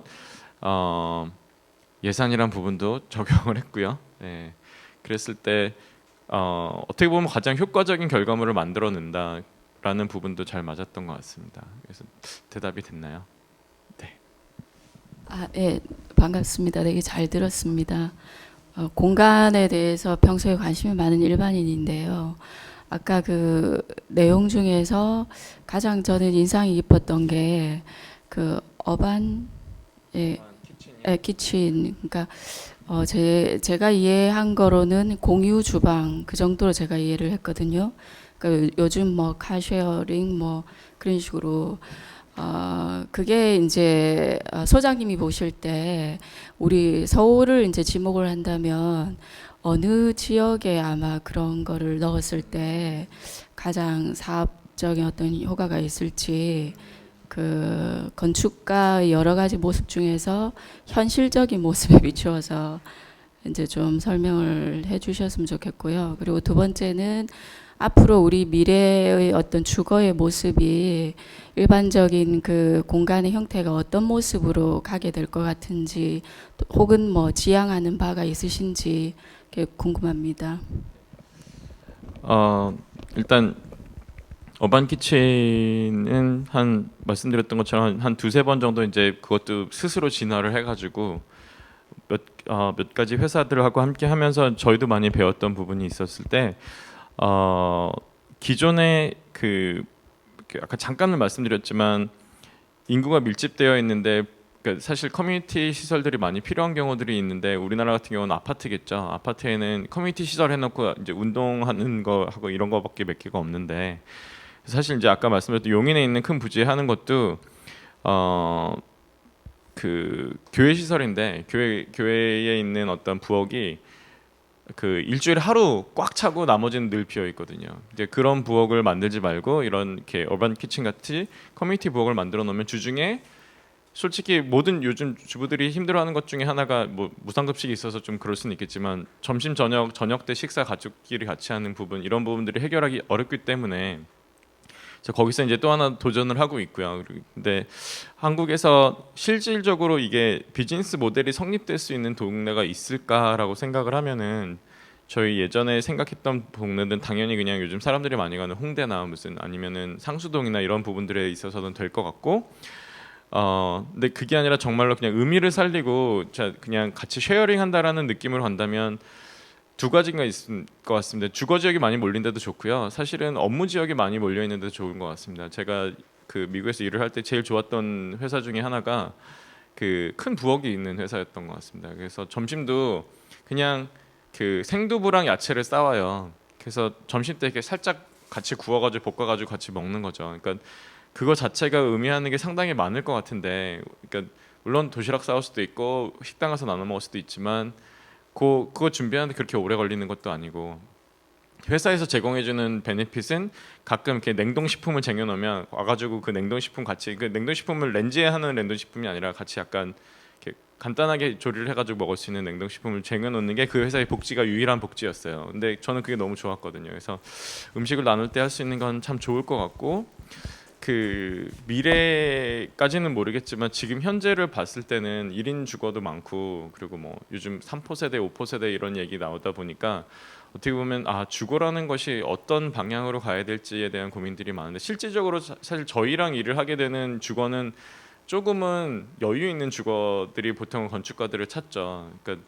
아니 뭐 여유가 없는데 집을 짓지는 못하니까요. 근데 실질적으로 저희가 또 고민하는 부분 중에 하나는 그 여유가 없는 상황에서도 의식주는 해결을 해야 되는 거고 그게 그냥 해결하는 수준이 아니라 정말로 삶을 기쁘게 누릴 수 있는 수준으로 가려면 어떤 부분들이 해결이 돼야 될까라는 부분들을 많이 보고 있고요. 그런 면에서 아까 말씀하신 것처럼 그 뭐 공유 주방 같은 거나 아니면은 그 라이브러리나 이런 부분들은 사실은 공유가 될 수도 있는 부분이고 집에서 한다라는 생활이 과연 무엇이 있을지에 대해서는 저희도 좀 더 고민을 하고 있습니다. 근데 최근에 이렇게 그런 이렇게 커뮤니티에서 조그마한 원룸들이 이렇게 모여가지고 재밌게 만든 공간들이 있더라고요. 그래서 이제 그런 것들도 저희도 유심히 보고 있는데, 근데 참 아쉬운 거는 또 그렇다고 개인 사생활을 잠자는 거 말고는 다 없앤다, 뭐 이런 것도 좀 주거로서는 말이 안 되는 것 같고요.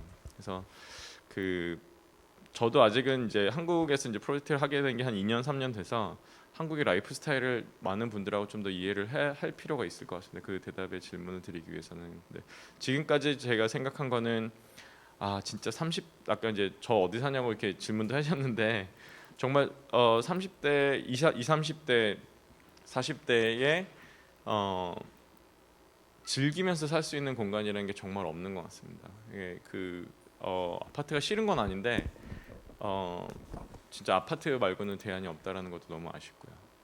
예, 뭐 저까지 그냥 불만을 얘기해 버려서 죄송한데 예, 대안을 함께 찾아가시는 분들이 많이 있다고 보고요. 저도 그 중에 한 사람이라고 생각합니다. 네, 그 질문에 딱 대답을 못 드린 것 같습니다. 네, 그럼 오늘 여기까지 마무리하는 걸로 하고요. 4주 동안 긴 시간, 짧지 않은 시간인데 열심히 들어주신 관객분들께 너무 감사 인사드리고요. 오늘 또 강연도 열심히 준비해서 해주신 안지용 소장님께 또 박수 한번 드릴게요. 저희는 지금 이제 건축학교 토요일 11시 같은 경우 상반기, 하반기 이렇게 진행을 하고 있고요. 아마 8, 9월 정도에 이제 두 번째 세션을 진행할 것 같아요. 그래서 그때 종종 홈페이지나 페이스북에 있으니까 참조해 주시면 될 것 같고요. 오늘 저희가 설문지를 드렸는데 아까 말씀드린 대로 좀 정리하셔서 나가실 때 내출해 주시면 되세요. 감사합니다.